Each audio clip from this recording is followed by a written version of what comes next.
أعوذ بالله من الشيطان الرجيم.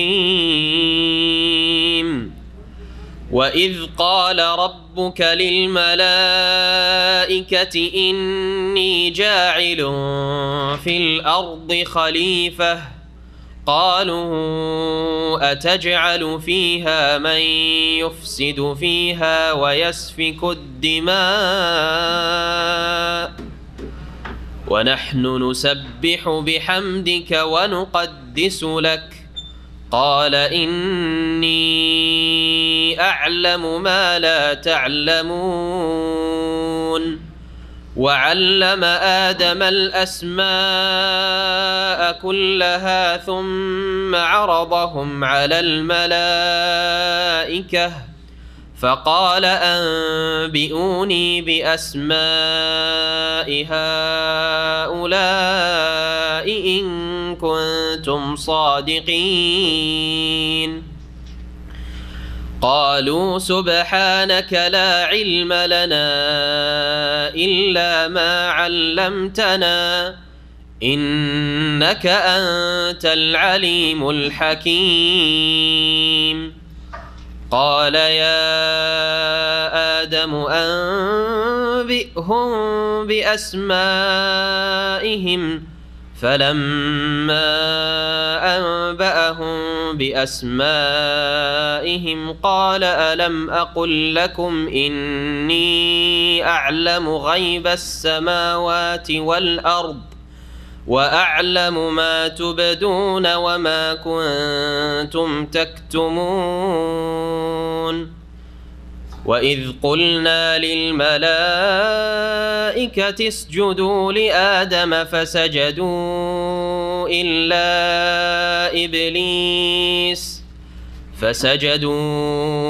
إلا إبليس أبى واستكبر وكان من الكافرين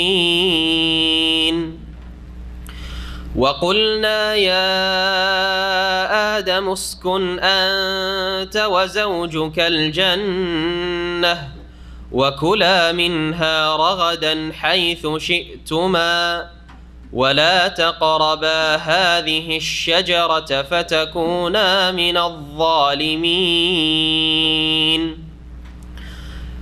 فأزلهما الشيطان عنها فأخرجهما مما كانا فيه وقلنا اهبطوا بعضكم لبعض عدو ولكم في الأرض مستقر ومتاع إلى حين فتلقى آدم من ربه كلمات فتاب عليه إنه هو التواب الرحيم قلنا اهبطوا منها جميعا فإما يأتينكم مني هدى فمن تبع هداي فلا خوف عليهم ولا هم يحزنون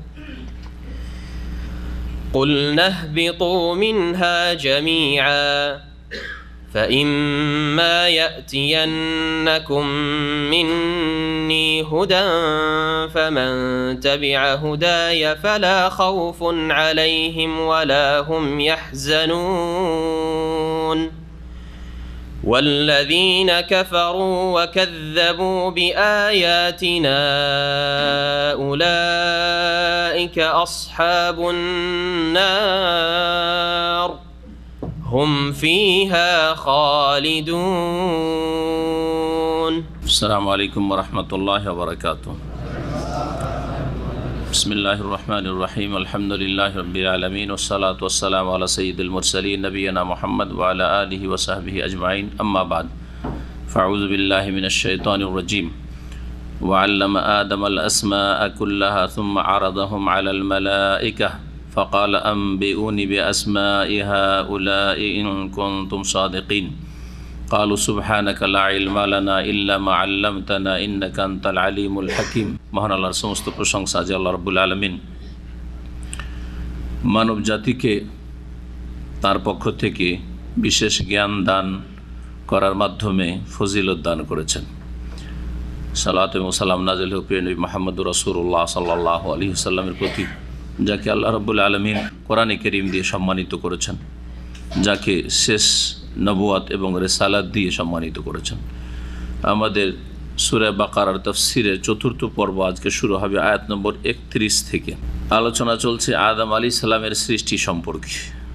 আদম আলাইহিস সালামের সৃষ্টির সম্পর্কিত যে আয়াতগুলি সূরা বাকারাতে শুরু হয়েছে, তার প্রথম আয়াতটির তাফসীর গত সপ্তাহে হয়েছে। আল্লাহ রাব্বুল আলামিন ফেরেশতাদেরকে উদ্দেশ্য করে বললেন যে আমি পৃথিবীতে একজন প্রতিনিধি সৃষ্টি করব, যারা একে অপরের প্রতিনিধি হবে, একজন যাবে আর একজন আসবে, আর তারা এই পৃথিবীকে আবাদ করবে আল্লাহ রাব্বুল আলামিনের ইবাদত বন্দেগী দিয়ে, আল্লাহ রাব্বুল আলামিনের আনুগত্য দিয়ে, ভালো কাজ করে এবং অন্যায় কথা কাজ থেকে বেঁচে থাকার মাধ্যমে। ফেরেশতারা যুক্তি পেশ করলো যে এরা ফাসাদ সৃষ্টি করবে, অশান্তি সৃষ্টি করবে, ওদেরকে সৃষ্টি করে লাভ কি আল্লাহ? যদি ইবাদত বন্দেগী আপনার উদ্দেশ্য থাকে তাহলে আমরাই তো যথেষ্ট, আমরা তো কোনো অন্যায় কাজ করি না, অন্যায় কথা বলি না, আমরা সবসময় আপনার গুণগান করি, তাসবিহ করি। আল্লাহ রাব্বুল বললেন যে আমি যা জানি তোমরা তা জানো না। প্রশ্ন হচ্ছে যে ফেরেশতারা জানলেন কি করে যে আদম আলাইহিস সালামকে সৃষ্টি করার পরে তার সন্তানরা পৃথিবীতে অশান্তি সৃষ্টি করবে, একে অপরকে খুন করবে, একে অপরের সাথে দুশ্মনী শত্রুতা করবে, পৃথিবীতে বিশৃঙ্খলা সৃষ্টি করবে, এসব কথা জানলেন কি করে? এই বিষয়ে মুফাসসিরিনদের একাধিক মত রয়েছে। তার মধ্যে একটি হচ্ছে যে রব্বুল আলামিন যখন বলেন ফেরেশতাদেরকে ইন্নী জাইলুন ফিল আরদে খলিফা, আমি পৃথিবীতে একজন প্রতিনিধি খলিফা সৃষ্টি করব, আমার খলিফা বলেননি, প্রতিনিধি সৃষ্টি করব। কারণ খলিফা কার লাগে? যে থাকে না তার লাগে। মহান আল্লাহ সবসময় আছেন আর থাকবেন। ওমা কুন্না গায়বিন, আল্লাহ বলছেন যে আমি কোথাও অনুপস্থিত না, কোথাও থেকে গায়েব না। যে গায়েব হয় না তার খলিফা লাগে না। যখন কোনো দেশের শাসক বিদেশে কোথাও সফরে চলে যায় তখন তার স্থলাভিষিক্ত একজন লাগে, হ্যাঁ, তার খলিফা, তার জানাশীন লাগে যে তার কাজগুলি পরিচালনা করবে। আমি যদি এখন তখন সফরে বাইরে চলে যাই বিভিন্ন প্রোগ্রামে, তখন এইখানে আরেকজনকে এসে শুক্রবারের এই আলোচনাগুলি আমার বা অন্য দিনেরও না থাকলে আরেকজনকে চালাইতে হয়, না হলে জায়গা খালি থাকবে। কিন্তু আল্লাহ রাব্বুল আলামিনের তা লাগে না, যার ফলে আল্লাহর খলিফা বলাটি একটি ভ্রষ্টতা, গুমরাহি। জানলেন কি করে ফেরেশতারা?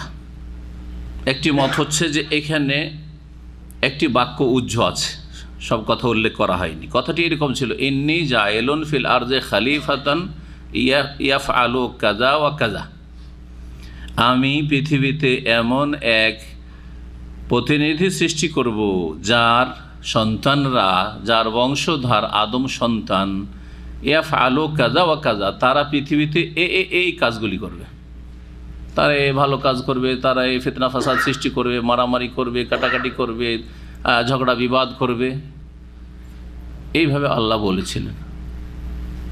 এটি একটি মত। তখন ফেরেশতারা বললেন তাহলে এইরকম জাতিকে সৃষ্টি করার দরকার কি? তারা ইবাদত করবে আর ফিতনা ফাসাদও করবে, আমরাও ইবাদত করব, ফিতনা ফাসাদ করব না। একটি মত এটি। ইমাম ইবনে কাসির রাহমাতুল্লাহ আলাইহি মতটিকে উল্লেখ করেছেন। আর একটি মত তিনি উল্লেখ করেছেন, সেটা হচ্ছে যে তারা মানুষ সৃষ্টির আগে জিন সৃষ্টি হয়েছিল, এই জিনদের বদ আচরণ থেকে উপলব্ধি করেছিলেন ফেরেশতারা যে জিনেরা যখন ফিতনা ফাসাদ সৃষ্টি করেছে, আপোষে কলহ করেছে, তখন মানুষও ওই রকমই হবে। জি, আল্লাহু আলাম। আদম আলাইহিস সালামের ফজিলত, শ্রেষ্ঠত্ব দেখাবার জন্য আল্লাহ রাব্বুল আলামিন এখন কয়েকটি কাজ করছেন ফেরেশতাদের সামনে। প্রথম হচ্ছে যে আদম আলাইহিস সালামকে কেন সৃষ্টি করলাম? দেখো তোমরা যে তোমাদের চাইতে শ্রেষ্ঠ আদম এবং আদমের সৎ সন্তানরা, আদমের নেক সন্তানরা, আদমের সন্তানরা না। যদি কেউ বলে আদম সন্তান ফেরেশতাদের চাইতে শ্রেষ্ঠ, ভুল কথা, তাহলে কাফের শ্রেষ্ঠ নাকি? অসৎ বেদিন লোকেরা শ্রেষ্ঠ না, কিন্তু কখনো না। বরং ওদেরকে তো আল্লাহ বলছে উলাইকা কাল আনাম, ওরা ফেরেশতার চাইতে শ্রেষ্ঠ, ফেরেশতার মতো হওয়া দূরের কথা, বরং তারা চতুষ্পদ জন্তুর মতো, বালহুম আদাল, বরং ওর চাইতে বেশি অধম নিকৃষ্ট আল্লাহ বলেছেন। তাহলে কি করে এইরকম কথা অনেক বক্তারা বলে যে মানব জাতি ফেরেশতার চাইতে শ্রেষ্ঠ? ভুল কথা, মানব জাতি নয়, মানব সমাজের সৎকর্মশীলরা, আল্লাহ ভীরুরা, ভালো মানুষরা যদি বলে তো ঠিক আছে। ওয়ালাকাদ কাররামনা বানি আদম, আদম সন্তানকে আল্লাহ সম্মানিত করেছেন যখন আদম সন্তান তাদের দায়িত্বগুলি ঠিকভাবে পালন করবে। আর আদম সন্তান হওয়ার পরে পাশবিক চরিত্র তাদের হবে, তাদের না আল্লাহর সাথে সম্পর্ক, না তাদের আকীদা, না ঈমান, না ইবাদত বন্দেগী, না আখলাক চরিত্র, না আল্লাহর আদেশ নিষেধ পালন, তাহলে তারা হচ্ছে ওয়াল্লাযীনা কাফারু ইয়াতামাত্তাউনা ওয়া ইয়াকুলুনা কামা তাকুলুল আনআমু ওয়ান নারু মাসওয়াল লাহুম। আর এক আয়াতে আল্লাহ বলছেন যারা অস্বীকারী, অমান্যকারী আল্লাহর বিধিবিধান, তারা হচ্ছে ইয়াতামাত্তাউন ওয়া ইয়াকুলুন, তারা ভোগ বিলাস করে, পৃথিবীর লক্ষ্য উদ্দেশ্য তাদের। আর খাবে তারা কামা তাকুলুল আনআম, যেমন গবাদি পশু জীবজন্তু খায় ওই রকমই তাদের খাওয়ার ক্ষেত্রে কোনো বাধা নিষেধ নেই যে এটা খেতে হবে, এটা খেতে হবে না, এটা চলবে, এটা চলবে না, এটা হালাল, এটা হারাম, ওইসব কিছু নেই। যা আসছে তাই, যেভাবে আসুক না কেন, সুদে আসুক আর ব্যবসায় আসুক, হালাল হলো হারাম হোক, কোনো পার্থক্য নেই। ওয়ান নারু মাসওয়াল লাহুম, এবং তাদের বাসস্থান হচ্ছে, ঠিকানা হচ্ছে জাহান্নাম।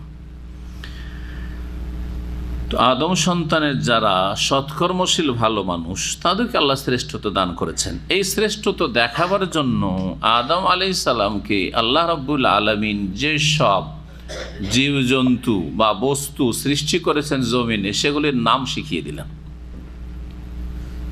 কত পৃথিবীতে আল্লাহর সৃষ্টি আছে, গাছপালার জগৎ যদি দেখেন তো গাছপালার নাম সব শিখিয়ে দিলেন আল্লাহ রাব্বুল আলামিন। যত প্রাণী আছে, হ্যাঁ, জীবজন্তু আছে, সবের নাম শিখিয়ে দিলেন আল্লাহ রাব্বুল আলামিন। যত বস্তু আছে, এটার নাম হচ্ছে পাহাড়, হ্যাঁ, এটার নাম হচ্ছে পাথর, এটার নাম হচ্ছে কাঠ, তো এটার নাম হচ্ছে অমক, এই করে কত কি আল্লাহর সৃষ্টিতে আছে সব শিখিয়ে দিলেন। এটা হচ্ছে বালি ইত্যাদি, সব কিছু শিখিয়ে দিলেন। এমনকি দৈনন্দিন জীবনে যেই শব্দগুলি আমরা ব্যবহার করি সেগুলিও নাম একটা, ধরো বায়ু নির্গত হা, জি, এই শব্দগুলো মুফাসসিরিন উল্লেখ করেছেন। উচ্চস্বরে বায়ু হলে তাকে কি বলা হয়, আর যদি সশব্দে না হয় তাহলে ইত্যাদি সমস্ত কিছু শিখিয়ে দিলেন। যন্ত্রপাতি, অস্ত্র যা ব্যবহার করি, চাকু কেমন করে জানলেন আপনি? আপনি নয়, আমার বাপ মার কাছ থেকে, বড় ভাই বোনদের কাছ থেকে শিখে নিয়েছি, আশেপাশে সবাই বলেছে শিখে নিয়েছি, এইটার নাম এই, হ্যাঁ, এটার নাম ব্লেড, এটার নাম খুর, এটার নাম পাতি, হ্যাঁ, শিখে নিয়েছেন। কারো কাছ থেকে শিখেছেন? এমনি তো মায়ের পেট থেকে শিখে আসেননি। মায়ের পেট থেকে যখন বেরিয়ে এসছে কিছুই জানলা তাহলে মনে হয় কিছু জানতে না তোমরা, আল্লাহ বলছেন। তো আদম আলাইহিস সালামকে আল্লাহ সব শিখিয়ে দিলেন দেখাবার জন্য যে দেখো আদম তোমাদের চাইতে শ্রেষ্ঠত্ব দেখালেন এলম দিয়ে। কিসের ভিত্তিতে শ্রেষ্ঠত্ব প্রমাণিত হয়? জ্ঞানের ভিত্তিতে, বিদ্যার ভিত্তিতে, এলেমের ভিত্তিতে। 5 ভাই, একই মায়ের পেটের ভাই, 5 ভাইয়ের মধ্যে একজন বড় সম্মানিত।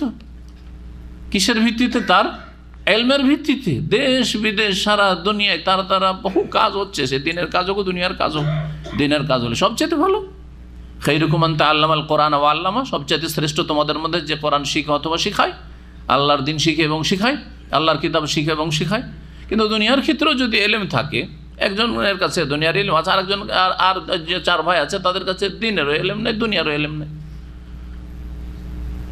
তো রাস্তায় কষ্টের কাজ করতে হচ্ছে, সবচেয়ে বেশি কষ্টের কাজ করে সবচেয়ে কম পয়সা পায় দুনিয়ার ক্ষেত্রেও যদি দেখেন, আর সবচেয়ে আরামের কাজ করে বসে বসে, আর সবচেয়ে বেশি পয়সা ইনকাম করে যারা দুনিয়ার কর্মক্ষেত্রে আছে।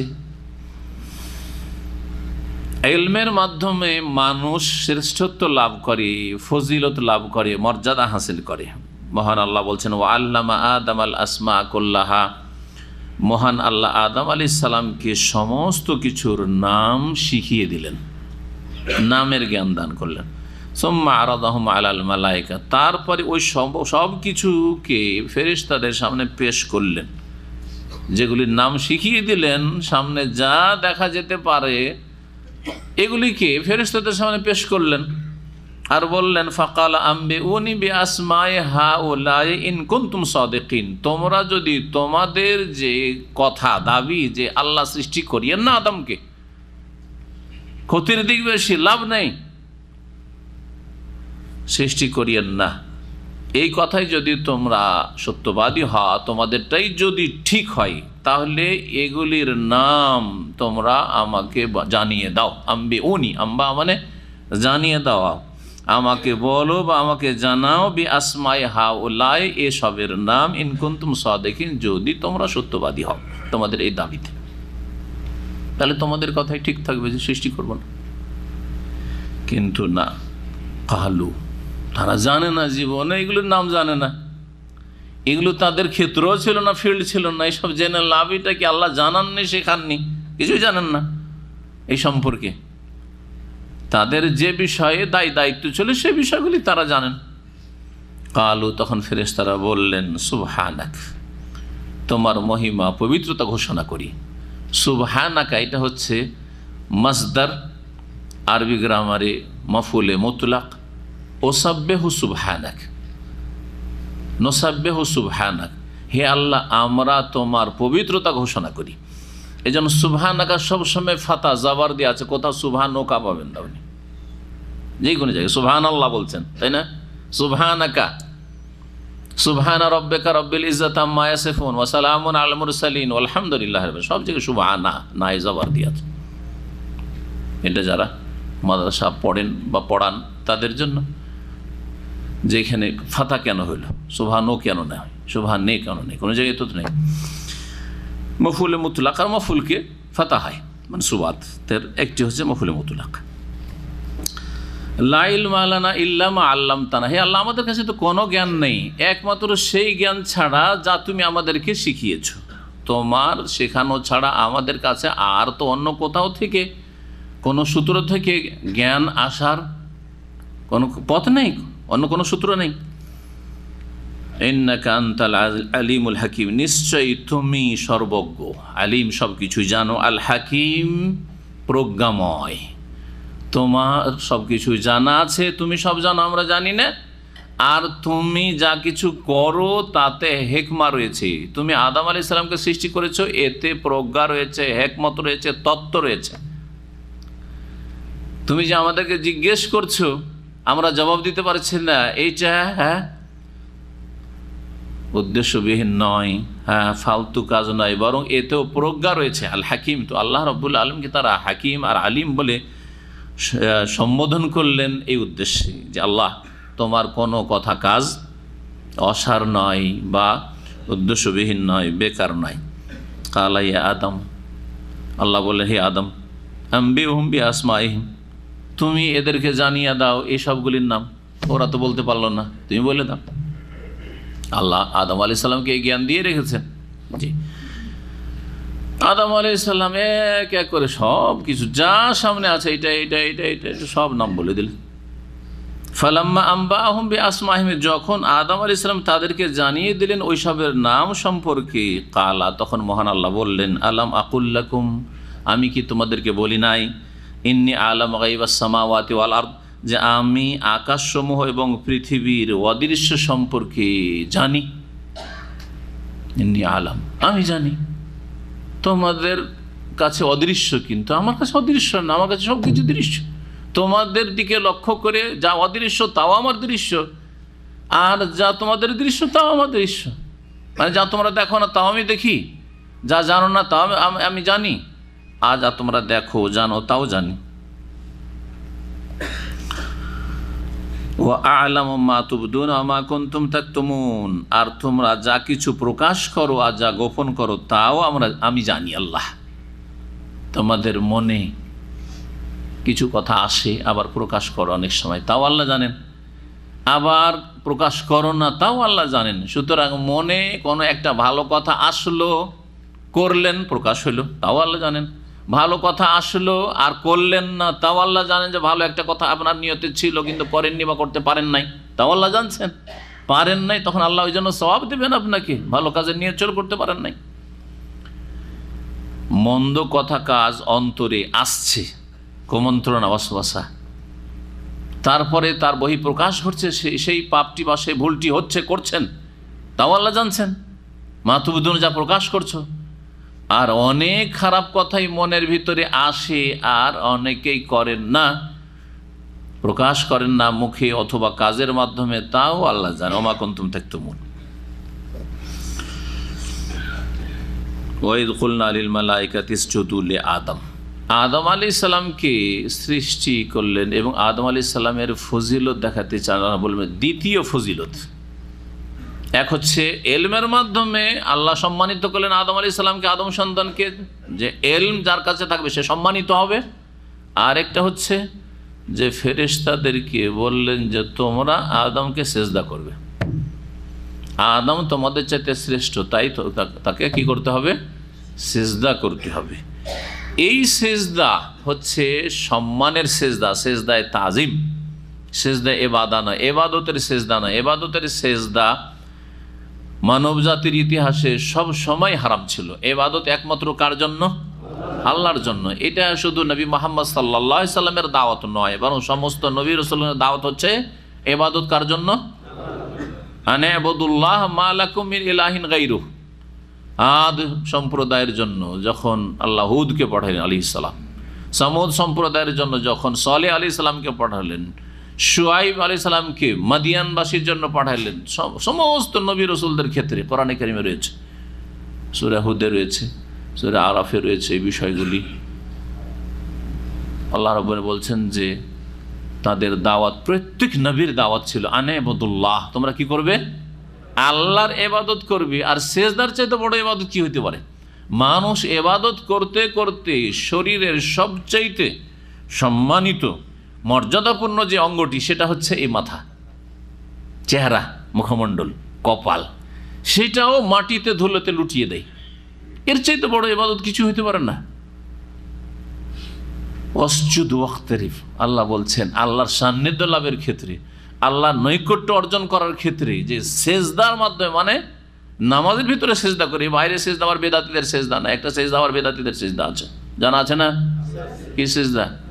নামাজ পড়ে বসে আছে, মসজিদে বসে আছে দিল শুধু এমনি একটা সিজদা, আর সিজদা তারপর টান দিয়ে মসজিদে চলে গেল। এইরকম সেজদায় শুকুর ছাড়া, নামাজের বাইরে সেজদায় শুকুর, খুশির খবর একটা আছে। হঠাৎ করে খবর আসলো, আলহামদুলিল্লাহ আমার ছেলেটা পাস করেছে, আমার ছেলেটার অ্যাডমিশন হয়েছে, বা আমার অ্যাডমিশন হয়েছে ছাত্র একজন, আমার ভিসা হয়েছে, আলহামদুলিল্লাহ ভিসা লেগে গেছে, ইত্যাদি ইত্যাদি, আমার স্যালারি বেড়েছে, সাথে সাথে সেজদা করবেন। এটা হচ্ছে নবী কারীম সাল্লাল্লাহু আলাইহি ওয়াসাল্লাম সুন্নাত। এইরকম সেজদা নামাজের বাইরে সেজদা এটা আছে। দ্বিতীয় নম্বরে নামাজের বাইরে সেজদা আছে সেজদায়ে তেলাওয়াত। জি, সেজদায়ে তেলাওয়াত কোরআনে কারীমের কতটি জায়গায় রয়েছে? কত? 14 না 15? 15 জায়গায় আছে। জি, 14 হচ্ছে খাস এক মজহাব, কথা বোঝা গেছে। আর হাদিসের আলোকে 15টি জায়গায় সেজদা আছে। সূরা হজের দুটোই সেজদা হাদিস দ্বারা প্রমাণিত। জি, আর সূরা সদের সেজদাও হাদিস দ্বারা প্রমাণিত। শাফি মজহাবের লোকেরা সূরা হজের 2 সেজদাকে নিয়েছে, কিন্তু সদের সেজদা, সূরা সদের সেজদাকে তারা বলছে যে না, এটা দাউদ আলাইহিস সালামের শুকর সেজদা ছিল, সেজদা নাই, ওটাও সেজদা আছে। তাহলে শাফি মজহাবের এই ফতোয়া ভুল। আর হানাফি মজহাবের লোকেরা সদের সেজদা নিয়েছে, কিন্তু সূরা হজের একটি সেজদা নিয়েছে, দুটো নাইনি, এই ফতোয়াও ভুল। আর সঠিক হচ্ছে সেই হাদিসের আলোকে। আর আপনি কার তরিকায় ইবাদতবন্দি করবেন আপনি বুঝেন, রাস্তা ক্লিয়ার আপনার সামনে। শাফি হবেন না হানাফি হবেন না মুহাম্মদি হবেন সাল্লাল্লাহু আলাইহি ওয়াসাল্লাম। জি হ্যাঁ, শাফি বলছে এখানে সেজদা, আর আবু হানিফা বলছে এখানে সেজদা, আর হাদিসে আছে যে এখানেও আছে ওইখানেও আছে। এখন আপনি কোনটা নেবেন? নবী মুহাম্মদ সাল্লাল্লাহু আলাইহি ওয়াসাল্লামের হাদিস দ্বারা যেটা প্রমাণিত সেটা নেবেন, যদি অন্তর আপনার বাঁকা না হয়ে থাকে, কেউ না করে থাকে, গুমরাহির শিকার না হয়ে থাকেন। সোজা রব্বানা লা তুযিগ কুলুবানা বা'দা ইয হাদাইতানা, হেদায়েত হয়ে যাওয়ার পর আল্লাহ আমাদের অন্তরকে বাঁকা করিও না, নবীর সাথে আমাদের অন্তরকে রাখো, নবীর রাস্তার সাথে রাখো। এই সেজদা ইবাদত ছিল না। কোনো যুগে ইবাদতের সেজদা আল্লাহ ছাড়া অন্যের জন্য জায়েজ ছিল না। তাজিমের সেজদা, তাজিমের জন্য সেজদা আগের উম্মতে জায়েজ ছিল, কিন্তু শেষ নবী মুহাম্মদুর রাসূলুল্লাহ সাল্লাল্লাহু আলাইহি ওয়াসাল্লাম উম্মতে তাজিম, শ্রদ্ধা, ইজ্জতের সেজদাও জায়েজ নয়। আগের উম্মতে জায়েজ ছিল, এর প্রমাণ দুটি কোরআনে কারিমে রয়েছে। আগের উম্মতে জায়েজ ছিল তাজিমের সেজদা, একটি প্রমাণ হচ্ছে যে আদম আলাইহিস সালামকে সেজদা করেছিলেন কারা? ফেরেশতারা। তখনকার যুগে মেলা বিধান ছিল জায়েজ, যা এখন কোনোটাই জায়েজ নাই। ভাই বোনে বিবাহ জায়েজ ছিল, জায়েজ আছে এখন হারাম। যদি কেউ বিয়ে করে আপন ভাই বোনকে, সে মুসলিম নয়, মুরতাদ, সে ইসলাম থেকে বেরিয়ে যাবে। কোরআনকে অস্বীকার করলো। আদম আলাইহিস সালামকে সেজদা করেছে ফেরেশতারা, এটা হচ্ছে সেজদায়ে কি? তাজিমের সেজদা। আর ইয়াকুব আলাইহিস সালাম তার ছেলেদেরকে নিয়ে, গোটা পরিবারের সবকে নিয়ে যখন ইউসুফ আলাইহিস সালামের দরবারে পৌঁছিলেন মেসরে, আর ইউসুফ আলাইহিস সালামের বিভিন্ন স্তর পার করে গিয়ে তিনি নেতৃত্ব পৌঁছেছেন। আল্লাহ যেখানে পৌঁছাইতে চাইবেন কেউ ঠেকাতে পারবে না। কল্পনা করতে পারবেন না আপনি যে আপনার এরকমটা হইতে পারে। এই জন্য সবসময় আল্লাহকে ধরতে হবে। আল্লাহর সাথে যার সম্পর্ক ভালো, তার সব কিছুই ভালো। আর যার আল্লাহর সাথে সম্পর্ক খারাপ, তার কিছুই ভালো না। দুনিয়ার উপায় উপকরণ আর দুনিয়ার ধনজন যাতে করে কোনো মুসলিমকে প্রতারিত না করে। আজকে ধন আছে, কালকে নেই। আজকে জনবল আছে, কালকে নেই। আজকে লোকেরা আপনার সাথে মহব্বত করে, কালকে শত্রুতা করতে পারে, ক্ষতি করতে পারে। আজকে আপনার উপকার করছে, কালকে অপকার করতে পারে। কিন্তু আল্লাহ রাব্বুল আলামিন কখনো অসহায় ছেড়ে দেবে না যদি আপনি আল্লাহর সাথে থাকেন। আর আল্লাহর সাথে থাকার জন্য কি করতে হবে? আল্লাহকে রাজি করার কাজ করতে হবে, আল্লাহর নারাজের কাজ থেকে বেঁচে থাকতে হবে। পাপ করবেন আর বলবেন আল্লাহ আমি তোমার সাথে আছি, তা হবে? ফরজ ওয়াজিবে ঘাটতি করবেন, অন্যায় কাজ করবেন যে আল্লাহ তুমি আমাকে রক্ষা করো, হবে না? হবে না। ওমাইয়াতাসিম বিল্লাহি ফাকাদ হুদিয়া ইলা সিরাতিন মুস্তাকিম। আল্লাহকে আঁকড়ে ধরুন, সঠিক রাস্তা দুনিয়া আখিরাতে পাবেন। আল্লাহ যেন তৌফিক দান করেন। ওখানে গিয়ে যখন পৌঁছিলেন তারা, তখন সূরা ইউসুফে রয়েছে সবাই সেজদায় পড়ে গেলেন। ভাইয়েরা সবাই সেজদায় পড়ে গেলেন। কার সামনে? ইউসুফ আলাইহিস সালামের সামনে। এই সেজদা জায়েজ, এখন জায়েজ নাই। কিন্তু বনি ইসরাইলদের দিনে, ইউসুফ আলাইহিস সালামের যুগে জায়েজ ছিল তাজিমের সেজদা, কোনো না জায়েজ কাজ ছিল না। এখন আমাদের দাবি যে এই উম্মতে তাজিমের সেজদা জায়েজ নয়, এর তো দলিল দিতে হবে। কারণ মুসলিম সমাজে বিদআতপন্থী যারা আল্লাহ ছাড়া অন্যকে সেজদা করে, মৃত অথবা জীবতকে, কবরে গিয়ে সেজদা করে তারা, আর জিন্দা পীরকেও সেজদা করে, অনেক সময় পীরের মুরিদ হতে গিয়ে সেজদা করে এবং এটাকে জায়েজ মনে করে। আর সেজদাকে তারা দুই ভাগে ভাগ করে, সেজদায়ে ইবাদত, সেজদায়ে তাজিমি। তারা বলে যে সেজদায়ে ইবাদতটা আল্লাহর জন্য, আর সেজদায়ে তাজিমে রাসূলুল্লাহকে চলবে, ওলিয়া আউলিয়াকে চলবে, গোস কুতুবকে চলবে, জিন্দা পীরকে চলবে, মুর্দা পীরকে চলবে। এটা হচ্ছে বেরেলভি আকিদা, রেজভি আকিদা।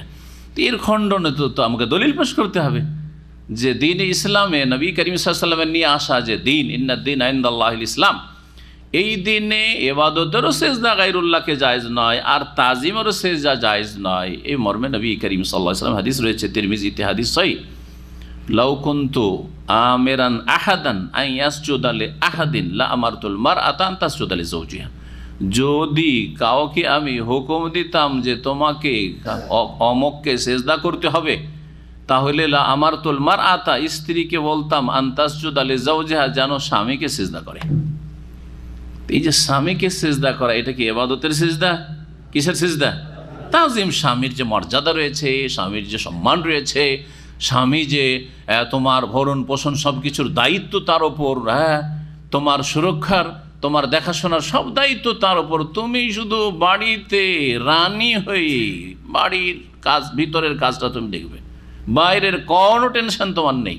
কি খাবো, কি খাওয়াবো ছেলে মেয়েদেরকে, কি পরিধান করব, কোনখানে বাস করব, আর অসুস্থ হয়েছে কেমন করে আমার চিকিৎসা করব, মেয়েদেরকে আল্লাহ এই দায়িত্বই দেননি। কি ইনকাম করব, কোথায় চাকরি করব, এই কাজের জন্য আল্লাহ পয়দাই করেনি আল্লাহ রাব্বুল আলামিন নারী জাতিকে। কিন্তু মুসলিম সমাজ আজকে ইহুদি খ্রিস্টানদের পিছনে ছুটেছে। পুরুষদের চাকরি দেওয়া হয়েছে, মহিলাদেরকেও চাকরি দিতে হবে। পুরুষরা রাজনীতি করে, মহিলাদেরকেও রাজনীতি করতে হবে। পুরুষরা বসেছে নেতৃত্বে, সুতরাং এদেরকেও যেতে হবে সংসদে, তাদের জন্য সিট বরাদ্দ করতে হবে। লা তাত্তাবিউন্না সানানা মান কানা ক্বাবলাকুম, তোমাদের পূর্বে ইহুদি খ্রিস্টানদের একটা যুগ আসবে, তোমরা গোলামি করবে, অন্ধ অনুসরণ করবে, তারা গর্তে ঢুকলে তোমরা গর্তে ঢুকে যাবে, কিচ্ছু বুঝবে না তোমরা। এই হয়েছে মুসলিম জাতির অবস্থা। বলছিলাম যে স্ত্রীকে হুকুম দিতাম স্বামীকে সেজদা করতে, যদি কাউকে হুকুম দিতাম এটা ইসলামে অ্যালাউ থাকতো। কে বলছেন? রাসূলুল্লাহ। এটা ছিল তাজিমের সেজদা। তাহলে বোঝা গেল তাজিমের সেজদা যখন স্বামীকে চলবে না, বাপকেও চলবে না, মাকেও চলবে না, কোন ওস্তাদকেও চলবে না, হ্যাঁ, ইমামকেও চলবে না, রাসূলুল্লাহ সাল্লাল্লাহু আলাইহি ওয়াসাল্লামকে চলবে না। রাসূলুল্লাহ সাল্লাল্লাহু আলাইহি ওয়াসাল্লামকে সাহাবীরা বলছেন, ইয়া রাসূলুল্লাহ, আমরা গিয়েছিলাম শাম দেশে, আর যাওয়ার পরে দেখলাম যে ওখানে তাদের জনগণ তাদের শাসককে সেজদা করছে। সেজদায় সালামি বলে ভারতে মোগল যুগে যখন শিরক কুফরি ছিল রাজ দরবারে, তখন সেজদা তাজিমি ছিল। সেজদা তাজিমি সেখানে ছিল। তারা দিন সম্পর্কে, তৌহিদ সম্পর্কে, ইসলাম সম্পর্কে জ্ঞান ছিল না। মুসলিম শাসক ছিল কিন্তু তাদের কোনো জ্ঞান ছিল না, যার ফলে সেজদায় সালামি বলে এই তাজিমের সেজদার প্রচলন ছিল। এটা মাঝে মধ্যে উঠেছে আলহামদুলিল্লাহ সেই যুগের উলামায়ে কেরামদের মেহনত পরিশ্রমে আর তাদের দাওয়াতের মাধ্যমে উঠেছে আলহামদুলিল্লাহ। তো এই সেজদায় তাজিমি জায়েজ নয়, সেজদায় ইবাদত জায়েজ নয়। কোরআনে কারীম স্পষ্ট ভাষা আল্লাহ বলছেন, লা তাসজুদু লিশ-শামসি ওয়ালা লিল-কামার, তোমরা সূর্য চন্দ্র কোনো কিছুকে সেজদা করবে না। ওয়াসজুদু লিল্লাহিল্লাযী খালাকাহুন্না, বরং তোমরা সেজদা করবে সেই সত্তাকে, সেই আল্লাহকে যিনি সূর্য চন্দ্র তারকা গ্রহ এই সমস্ত কিছুকে সৃষ্টি করেছেন, যিনি সৃষ্টিকর্তা। তো আদম আলাইহিস সালামকে সেজদা করার জন্য আল্লাহ রাব্বুল আলামিন বললেন কারাকে? ফেরেশতাদেরকে। বলছেন, ওয়াইজ কুলনা লিল মালাইকা, স্মরণ করো যখন আমি বলেছিলাম ফেরেশতাগণকে, উসজুদু লি আদম, তোমরা আদম আলাইহিস সালামকে সেজদা করো। ফাসাজাদু, তখন ফেরেশতারা সকলেই সেজদা করেছিল, ইল্লা ইবলিসা, তবে ইবলিস শয়তান সে সেজদা করেনি। ইবলিসের নাম যে আজাজিল আমাদের দেশে খুব মশহুর আছে, তাই না? জানেন না? জানেন না? এই আজাজিল নাম কোনো কোরআনের আয়াতও নেই, নবী সাল্লাল্লাহু আলাইহি ওয়াসাল্লামের কোনো হাদিসও নেই, যার ফলে এগুলি ভিত্তিহীন নাম। যেমন মালাকুল মউতের নাম আজরাইল, কোনো আয়াতও নেই, হাদিসও নেই, যেমন ভিত্তিহীন, ঠিক তেমনই আজাজিল ইবলিসের নাম ছিল। এইটাও বানাওয়াট কিচ্ছা কাহিনী শুধু। এগুলো ইবলিস কি করলো? অস্বীকার করলো, সেজদা করলো না। ইবলিসকে ইবলিস কেন বলা হয়? আবলাসা ইবলিস মানে হচ্ছে নিরাশ হয়ে যাওয়া, নিরাশ করে দেওয়া। উবলিসাল মুজরিমুন কোরআনে কারিমে রয়েছে। হ্যাঁ, অপরাধী যারা, অন্যায়কারী, তারা নিরাশ হয়ে যাবে, হতাশাগ্রস্ত হয়ে যাবে, আল্লাহর রহমত থেকে নিরাশ হয়ে যাবে। তো এই আবলাসা থেকে ইবলিস শব্দ বা লাম সিনের ধাতু, নিরাশ হয়ে যাওয়া আর অর্থ বহন করে। আর ইবলিস অভিশপ্ত মালাউন, আল্লাহর রহমত থেকে নিশ্চিত কি নিরাশ। এতে কোনো সন্দেহ নেই যে ইবলিস আল্লাহর রহমত থেকে বিতাড়িত হয়েছে, তাড়িয়ে দিয়েছে আল্লাহ রাব্বুল। সুতরাং তার উপর দুনিয়া আখেরাতে কোনো রহমত নেই আল্লাহর রহমত থেকে সে নিরাশ হয়ে গেছে। ইল্লা ইবলিস, তাই এটা হচ্ছে তার গুণবাচক নাম। সে কি করলো? অস্বীকার করলো, আল্লাহ আমি এই কাজ করতে পারবো না। প্রথম অস্বীকার। ওয়াস্তাকবারা, কেন অস্বীকার করলো? কারণ তার মধ্যে অহংকার ঢুকে গেল, অহংকার প্রদর্শন করলো, দাম্ভিকতা দেখালো। ওয়াস্তাকবারা, যখন অস্বীকার করলো আল্লাহর এই আদেশকে, না আল্লাহকে অস্বীকার করলো? হ্যাঁ, আল্লাহর অস্তিত্ব অস্বীকার করেছে। নাস্তিক ছিল না, তাহলে ইবলিস কি নাস্তিক ছিল? আল্লাহর তৌহিদ রুবুবিয়ত, উলুহিয়াত, আসমা সিফাত, কোন তৌহিদকে অস্বীকার করেছে? যে আল্লাহ তোমার গুণ মানি না, হাত মানে কুদরতি হাত, বলেছিল? এত খারাপ ছিল না ইবলিস, বুঝতে পারছেন? আল্লাহ তোমার চেহারা নাই, তোমার চেহারা মানি না, এই কথা বলেছিল? হ্যাঁ, আল্লাহ তুমি আরশে না, সর্বত্র বিরাজমান, এই কথা বলেছিল? এইসব অস্বীকার করেনি। তৌহিদুল আসমা সিফাত অস্বীকার করেনি। তৌহিদের রুবুবিয়্যাহ, আল্লাহ তুমি খালেক, স্রষ্টা না, বলেছিল? আল্লাহ তুমি হায়াত মতের মালিক না, এই কথা বলেছিল?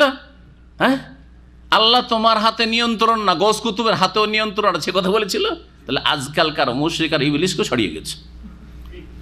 ভালো করে চিন্তা করে একটু, ইবলিস কিন্তু আল্লাহর কাজকে অস্বীকার করেনি। এই কথা বলে যে আল্লাহ তুমি নিয়ন্ত্রণ করো না, তুমি ওলি আউলিয়াকে সব দায়িত্ব দিয়ে দিচ্ছ, পৃথিবীর নিয়ন্ত্রণ ওরা করে, গৌস কুতুবরা করে।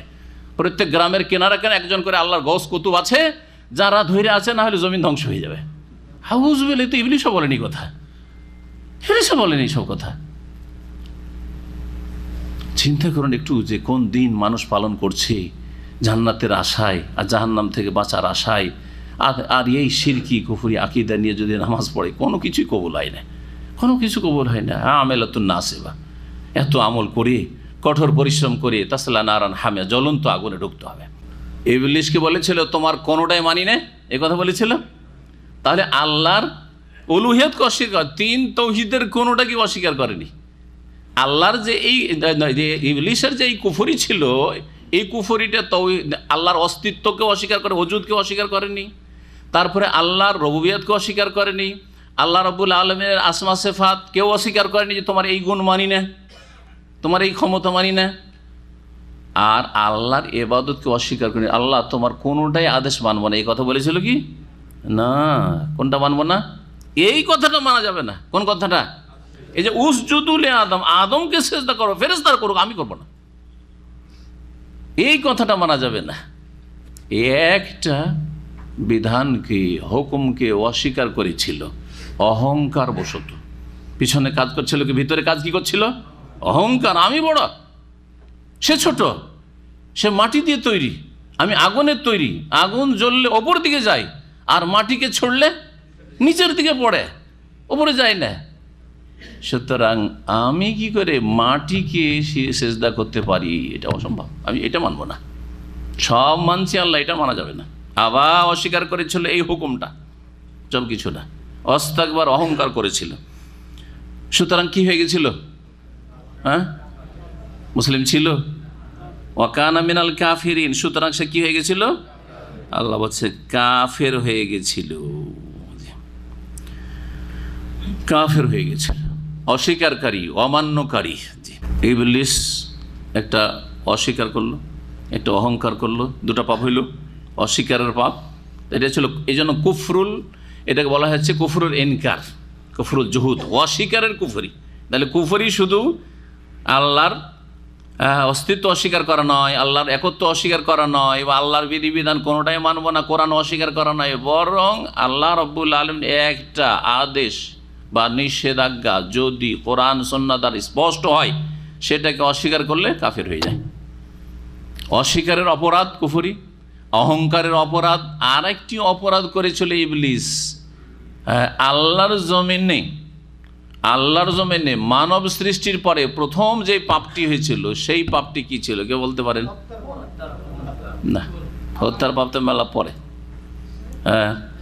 কাবিল হাবিলকে হত্যা করলো, তার আগে তো এই পাপ, দুটো পাপ হইল। দুটো পাপ তো কোরআনে রয়েছে এখানে, আবার অস্বীকার করা আর অহংকার করা। আর একটা পাপ আছে হাসাদ, হিংসার পাপ। এই যে আদমকে আমি সিজদা করতে পারি না, কেন? মেনেই নেওয়া যায় না, হিংসা। জি হ্যাঁ, প্রথম আল্লাহর জমিনে মানব জাতি সৃষ্টির পরে যে পাপটি হয়েছিল, সেই পাপটি হচ্ছে হাসাদ, হিংসার পাপ। এত বড় অপরাধী এটি, প্রথম শুরু হয়েছে এটি।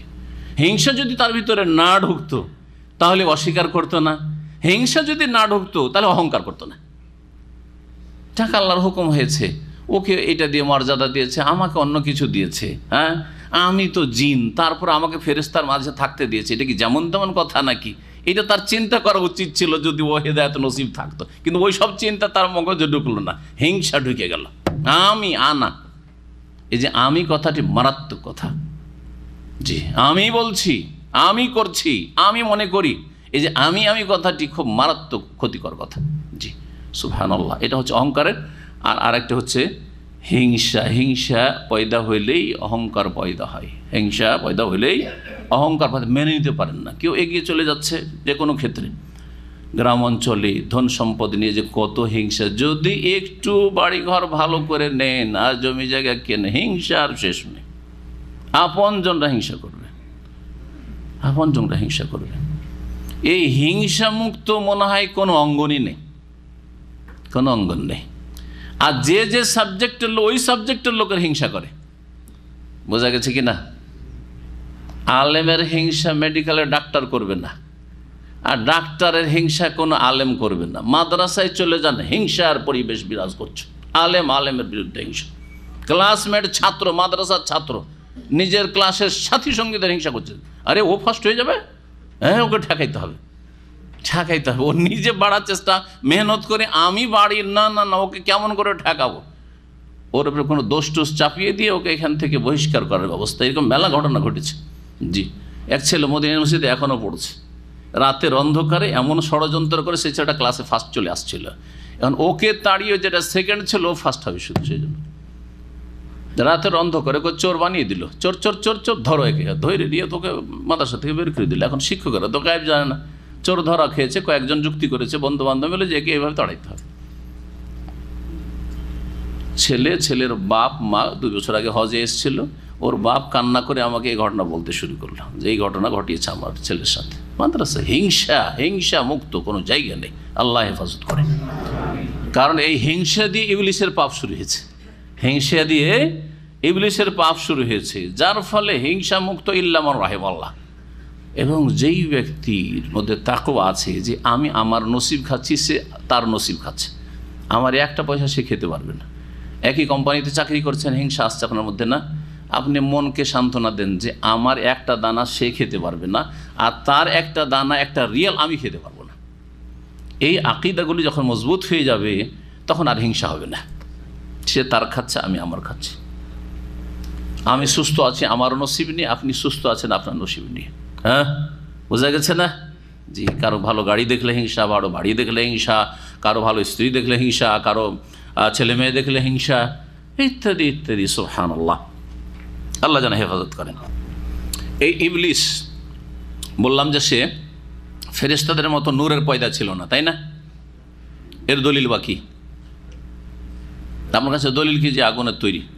কোরআনে আছে? কোরআনে আছে? কে বলতে পারে? আচ্ছা, হ্যাঁ হ্যাঁ, সূরা কাহফ, ফাসাজাদু ইল্লা ইবলিসা কানা মিনাল জিন্ন। এখানে ইল্লা ইবলিসা আবা ওয়াস্তাকবারা ওয়া কানা মিনাল কাফিরিন, আর ওখানে আছে ফাসাজাদু ইল্লা ইবলিসা কানা মিনাল জিন্নি ফাফাসাকা আন আমরি রাব্বিহ। জি, সে জিনদের মধ্যেকার ছিল, সে জিনদের মধ্যেকার ছিল, এটাই হচ্ছে সঠিক মত, এটা হচ্ছে কোরআনের ভাষা।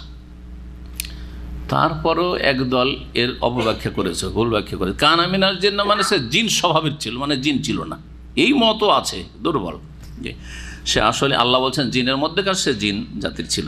তবে তাকে ফেরেশতাদেরকে আল্লাহ হুকুম করলেন। এখন প্রশ্ন থেকে যে সে জিনদের মধ্যেকার ছিল আর হুকুম হলো ফেরেশতাদেরকে সেজদা করার, ফেরেশতারা তো সবাই সেজদা করলো, জিন সেজদা করলো, ইবলিস সেজদা করলো না, তাতে হইল ওটা কি? ওকে তো হুকুমই হয়নি। হ্যাঁ, জি, সঙ্গদোষে লোহা ভাসে, বুঝলেন? সঙ্গদোষে লোহা ভাসে, সাথে থাকলে করে যেতে হবে, বুঝা গেছে?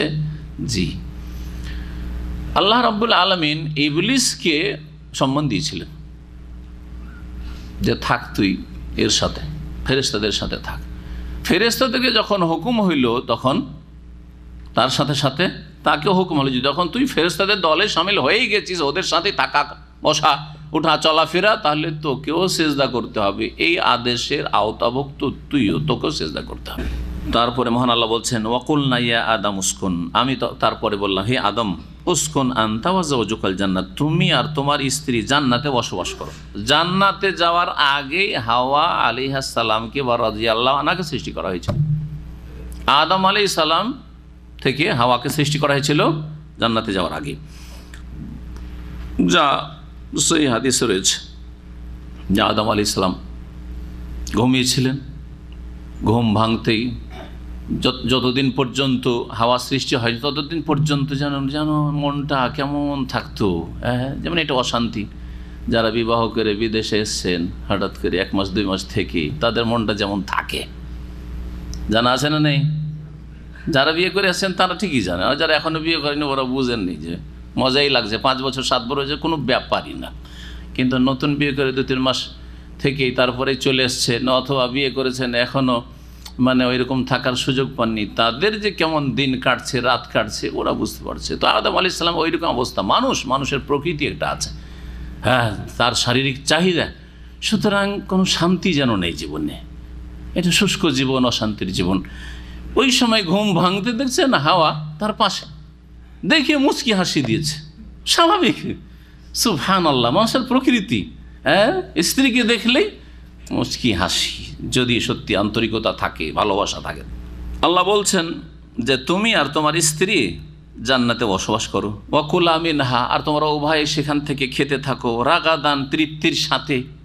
রাগাদান অফুরন্তকে বলা হয়, ফুরাবার নাই, শেষ হওয়ার নাই। তৃপ্তির সাথে, যা ইচ্ছা তাই, যেমন ইচ্ছা তাই, যখন ইচ্ছা তাই তখন। হাইসু শি'তুমা, যেখান থেকেই তোমরা চাও না কেন, যেখান থেকে যা ইচ্ছা তাই খেতে পারো। তবে এই তবে যে করে দিলেন আল্লাহ রাব্বুল আলামিন, পরীক্ষা এটি। ওয়ালা তাকরাবা হাযিহিশ শাজারা, এই গাছের তোমরা উভয়ে কাছে যাবে না। ফাতাকুনা মিনাজ জালিমিন, নচেত তোমরা জালেমদের দলভুক্ত হবে, অন্যায়কারীদের দলভুক্ত হয়ে যাবে। গাছের কাছে গেলে এই গাছ থেকে যদি খাও ফল, তাহলে কিন্তু জালেম হয়ে যাবে। আগেই সাবধান করে দিচ্ছে। আল্লাহ সাবধান করেছেন না করেন নাই? তা আল্লাহর উপর কোনো দোষ চাপবে? হ্যাঁ, যে আল্লাহ বের করবে, দুনিয়াতে পাঠাবে, সেই জন্য এরকম কাজ করেছে। আল্লাহ বলেছে যে তুমি এরকম কাজ করো, দিয়ে বেরিয়ে যাও। আল্লাহ বলছে আরামে থাকো, তুমি এই কাজটা করিও না। কাজ করলেন আদম, ঠিক না? তা আমাদের বাবার ভুলের কারণে আমাদেরকে পৃথিবীতে আসতে হয়েছে। তারপর আল্লাহ রাস্তা বলে দিয়েছেন, ঠিক আছে জান্নাত দেখিয়ে দিয়েছি, আর জান্নাতে কিছু তো রেখেছিও তোমাদের বাবা আদমকে, আর জান্নাতে ফিরেও আসতে পারবে, তার তরিকাও বলে দিচ্ছি। এখন ওই তরিকা ধর, আবার ওই জান্নাতে ফিরে আসবে। হারিয়ে যাওয়া বস্তু হাসিল হবে। খেলাফত মুসলিম জাতি হারিয়ে দিয়েছে, হারিয়েছে না হারায়নি? হারিয়ে দিয়েছে। খোলাফায়ে রাশেদিনদের খেলাফত ছিল, তারপরে ছিল ওমাইয়াদের খেলাফত ছিল, আব্বাসীদের খেলাফত ছিল, তুর্কিদের খেলাফত ছিল, মোগলদের খেলাফত বা মুসলিম রাজত্ব ছিল ভারতে 700-800 বছর ধরে। সব হারিয়ে দিয়েছে মুসলিমরা। এখন না, পশ্চিমা সভ্যতা তাদের ঘরে ঘরে, হ্যাঁ, রাস্তাঘাটে, হ্যাঁ, সব জায়গায়, জি, হারিয়ে দিয়েছে। কিসের কারণে হারিয়েছে? আল্লাহ এমনি কেড়ে নিয়েছেন না, তাদের জুলমের কারণে, তাদের পাপের কারণে। আর সবচেয়ে বড় জুলম হচ্ছে শিরকের জুলুম। শিরকের জুলুম ভারত উপমহাদেশে, শিরকের ধর্ম, শুধু শিরক। কত যে হাজার হাজার লক্ষ লক্ষ কবর মাজারের পূজা হচ্ছে, সেজদা হচ্ছে আল্লাহকে বাদ দিয়ে। এই সবগুলি হচ্ছে মুসলিম আমলে। যতগুলি মাজার আর মাজার পূজা সব শুরু হয়েছে মুসলিম রাজত্বের আমলে, হিন্দু রাজাদের আমলে এগুলো শুরু হয় নাই। জি, এগুলোর পৃষ্ঠপোষকতা করেছে, আল্লাহ কেড়ে নিয়েছেন। মানুষের কাছ থেকে কিছু হারিয়ে গেলে তারপরে সেটা উদ্ধার করার জন্য মানুষ আপ্রাণ চেষ্টা করে। এটা হচ্ছে মানুষের একটা স্বভাব, ভালো দিক। কিন্তু তার পন্থাটা সঠিক পন্থা হইতে হবে, ঠিক কিনা? আমার কাছ থেকে হাতছাড়া হয়ে গেছে বা হারিয়ে গেছে আমারই জিনিস, কিন্তু সেটা হাসিল করার জন্য পন্থাটা কি হইতে হবে? সঠিক পন্থা হইতে হবে। আর মুসলিমের জন্য সঠিক পন্থা হচ্ছে লাকাদ কানা লাকুম ফি রাসূলিল্লাহি উসওয়াতুন হাসানাহ। রাসূলুল্লাহ সাল্লাল্লাহু আলাইহি ওয়াসাল্লামের মধ্যেই তোমাদের জন্য উত্তম আদর্শ রয়েছে, উত্তম আদর্শ রয়েছে। নবীর তরিকায় ফিরে আসতে হবে, খোলাফায়ে রাশেদিনের তরিকায় ফিরে আসতে হবে, সাহাবায়ে কেরামদের তরিকায় ফিরে আসতে হবে। জি, তারপরে তাবেঈনদের তরিকায় ফিরে আসতে হবে, তাবেঈনদের তরিকায় ফিরে আসতে হবে। 4 আইম্মায়ে কেরাম রাহিমাহুমুল্লাহ জামিয়ান ওয়া রাদিয়াল্লাহু আনহুম আজমাইন, তাদের তরিকায় ফিরে আসতে হবে। ইমাম মালিক রাহিমাহুল্লাহ বলছেন, লা ইয়াসলুহু আখিরু হাযিহিল উম্মাহ ইল্লা বিমা সালুহা বিহি আউয়ালুহা। এ উম্মতের শেষ যুগের মানুষের সমস্যার সমাধান হবে না, অবস্থার উন্নতি হবে না, ভালো হবে না, ইল্লা বিমা সালুহা বিহি আউয়ালুহা, ওই পন্থা ছাড়া, ওই রাস্তা ছাড়া, ওই আদর্শ ছাড়া যা দিয়ে এই উম্মতের প্রথম যুগের লোকের সমাধান হয়েছে সমস্যার। জি, ওই দিকে ফিরে যেতে হবে, ওই আদর্শে ফিরে যেতে হবে। দিনের অপব্যাখ্যা না করে, ভুল ব্যাখ্যা না করে, আর মানুষের 50-60 বছর আগের মন্ত্রতন্ত্র আর ওই সব মতবাদ নিয়ে ছোটাছুটি না করে, আর পশ্চিমাদের মতবাদ কিছু তাদের নিলাম, কিছু আমাদের নিলাম, লক্ষ্য উদ্দেশ্যটা ইসলামের, আর পন্থাটা হচ্ছে কার? ইহুদি নাসারাদের। এইরকম রাস্তা ধরলে কিয়ামত পর্যন্ত কখনো লা ইয়াসলুহু আখিরু হাযিহিল উম্মাহ সমাধান হবে না। যেমন গ্রামে মেলা অভাবী গরিব আছে, আর কিছু অল্প ধনী লোকের আছে, তাদের অনেক টাকা পয়সা আছে, কিন্তু এই ধনী লোকগুলি সব হচ্ছে কৃপণ বখিল, দান খেরাত করতে চায় না। তখন কিছু গ্রামের চোর ডাকাত তৈরি হলো, আর তৈরি হওয়ার পরে বলছে যে তোরা খাওয়াবি না গ্রামের গরিবকে, তোদের বাড়ি থেকে ডাকাতি করব, ছিনতাই করব, লুটপাট করব, করে গ্রামের গরিবকে কি করব? খাওয়াবো। গ্রামের গরিবকে খাওয়াবো কথাটি ভালো কথা না মন্দ? ভালো কথা। কিন্তু ধনীদের বাড়ি থেকে লুটপাট করে, ডাকাতি করে, মারধর করে কেড়ে খাওয়াবো কথাটি ভালো না মন্দ? মন্দ। বুঝতে পেরেছেন? হ্যাঁ, রাষ্ট্রীয় পর্যায়ে ইসলামের আইনের বাস্তবায়ন হোক, কথা খুব সুন্দর, কোরআন সুন্নাহর কথা। দণ্ডবিধান কায়েম হোক, প্রতিষ্ঠা হোক, চোরের হাত কাটা হোক, খুব সুন্দর কথা। চোরের মদের দোকান বন্ধ করা হোক, লাইসেন্স বন্ধ করা হোক, খুব সুন্দর কথা। তার আগে শিরক বন্ধ করা হোক, সবচেয়ে সুন্দর কথা। মাজার থাক, ওগুলো মাথার ব্যথা নয়। পীর মুরিদি থাক, শিরক কুফরি থাক, কোনো মাথার ব্যথা না। ওগুলো হচ্ছে গরিবদের শিরক, ধনীদের শিরক উৎখাত করতে হবে।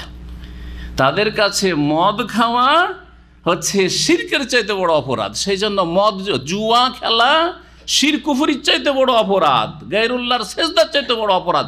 এই জন্য তাদের ভাষায় কোনো এই কথা কখনো শুনবেন না। মাঝে মধ্যেই আপনি এই আলোচনাগুলি তাদের শুনতে থাকবেন, এইসব গুমরাদের, যে তাহলে দেশ থেকে মদ জুয়া কেমন করে উঠবে, এই কথা কোনদিন শুনেছেন? তাহলে দেশের কবর মাজার কি করে পাকা গলে কি করে নিশ্চিহ্ন হবে, দেশ থেকে শিরক কেমন করে উৎখাত হবে, এইসব কথা শুনেছেন? কখনো শুনবেন না। মদ আর জুয়া, মদ আর জুয়া, মদ জুয়া কেমন করে উঠবে?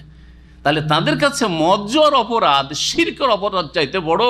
আর শিরকের অপরাধটা না, ওটা অজ্ঞতার কারণে হচ্ছে, ওটা অজ্ঞতার কারণে হচ্ছে। আর মদ খাওয়া অজ্ঞতার কারণে হয় না? হ্যাঁ, মদ খেলে ফাসেক হয় রে বাবা। হ্যাঁ, আর জেনা করলে ফাসেক হয় হালাল না মনে করলে।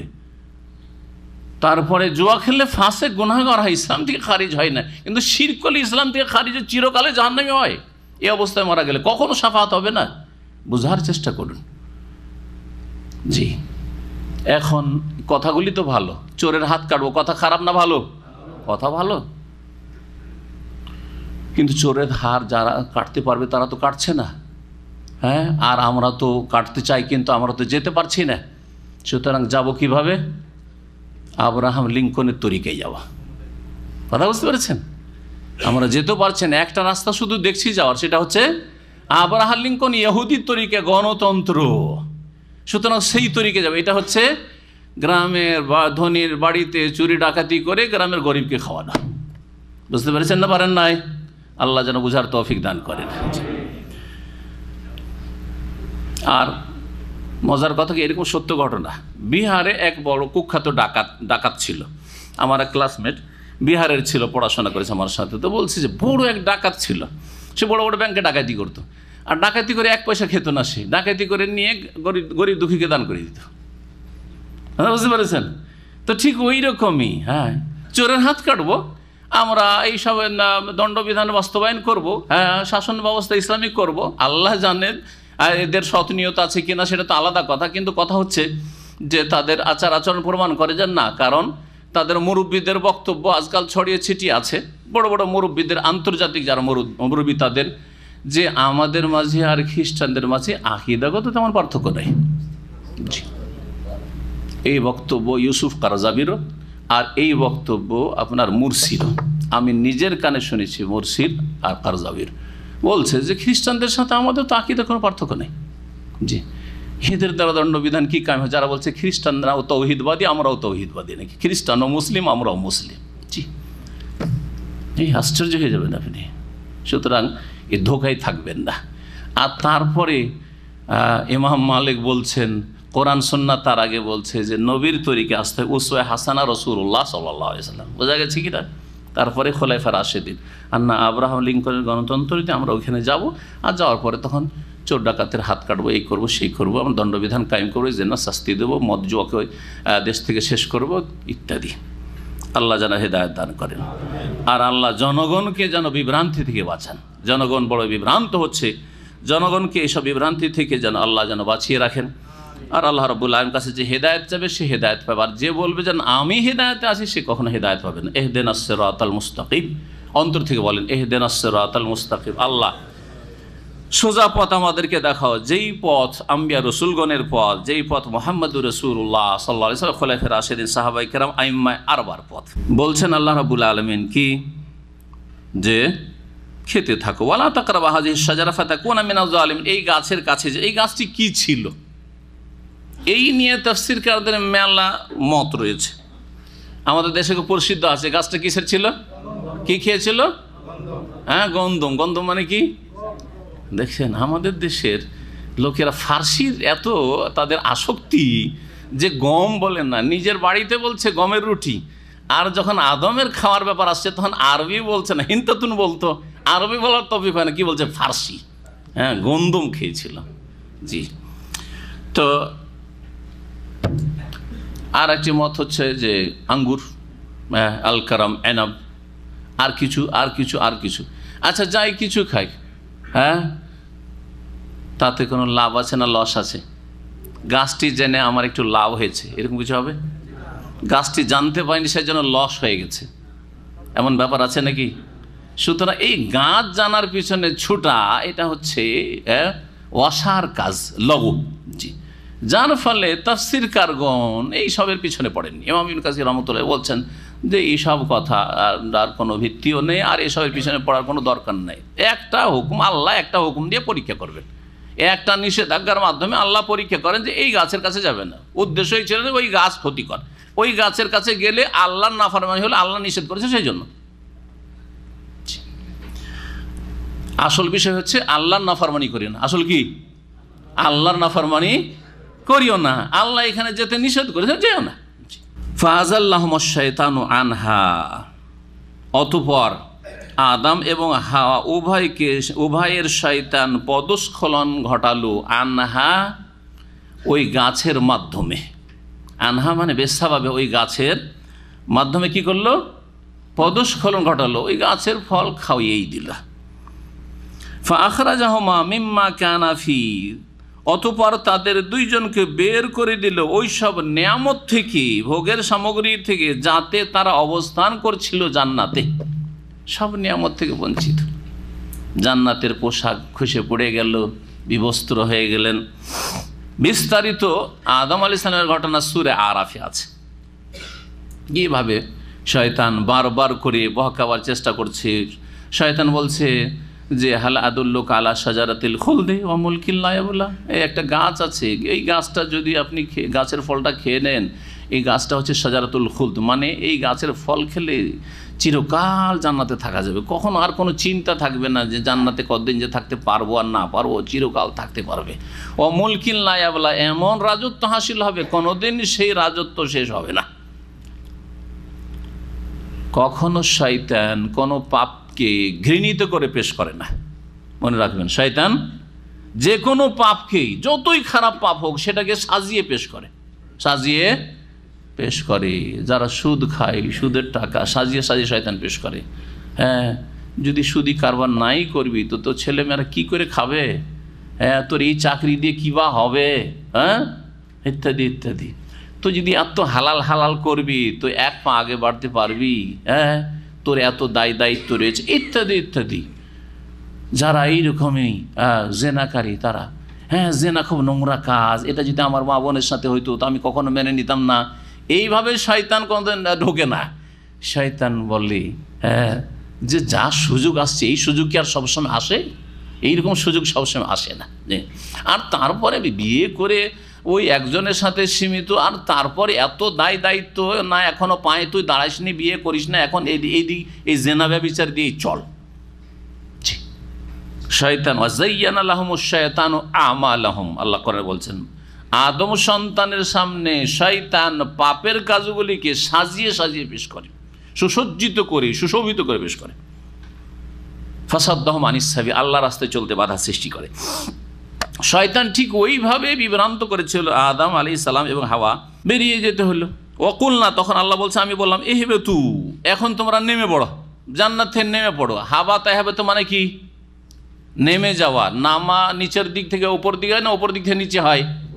ওপর থেকে নিচে হয়। তাহলে বোঝা গেল যে আল্লাহ বলছেন ওপর থেকে এখন কোথায় নামো?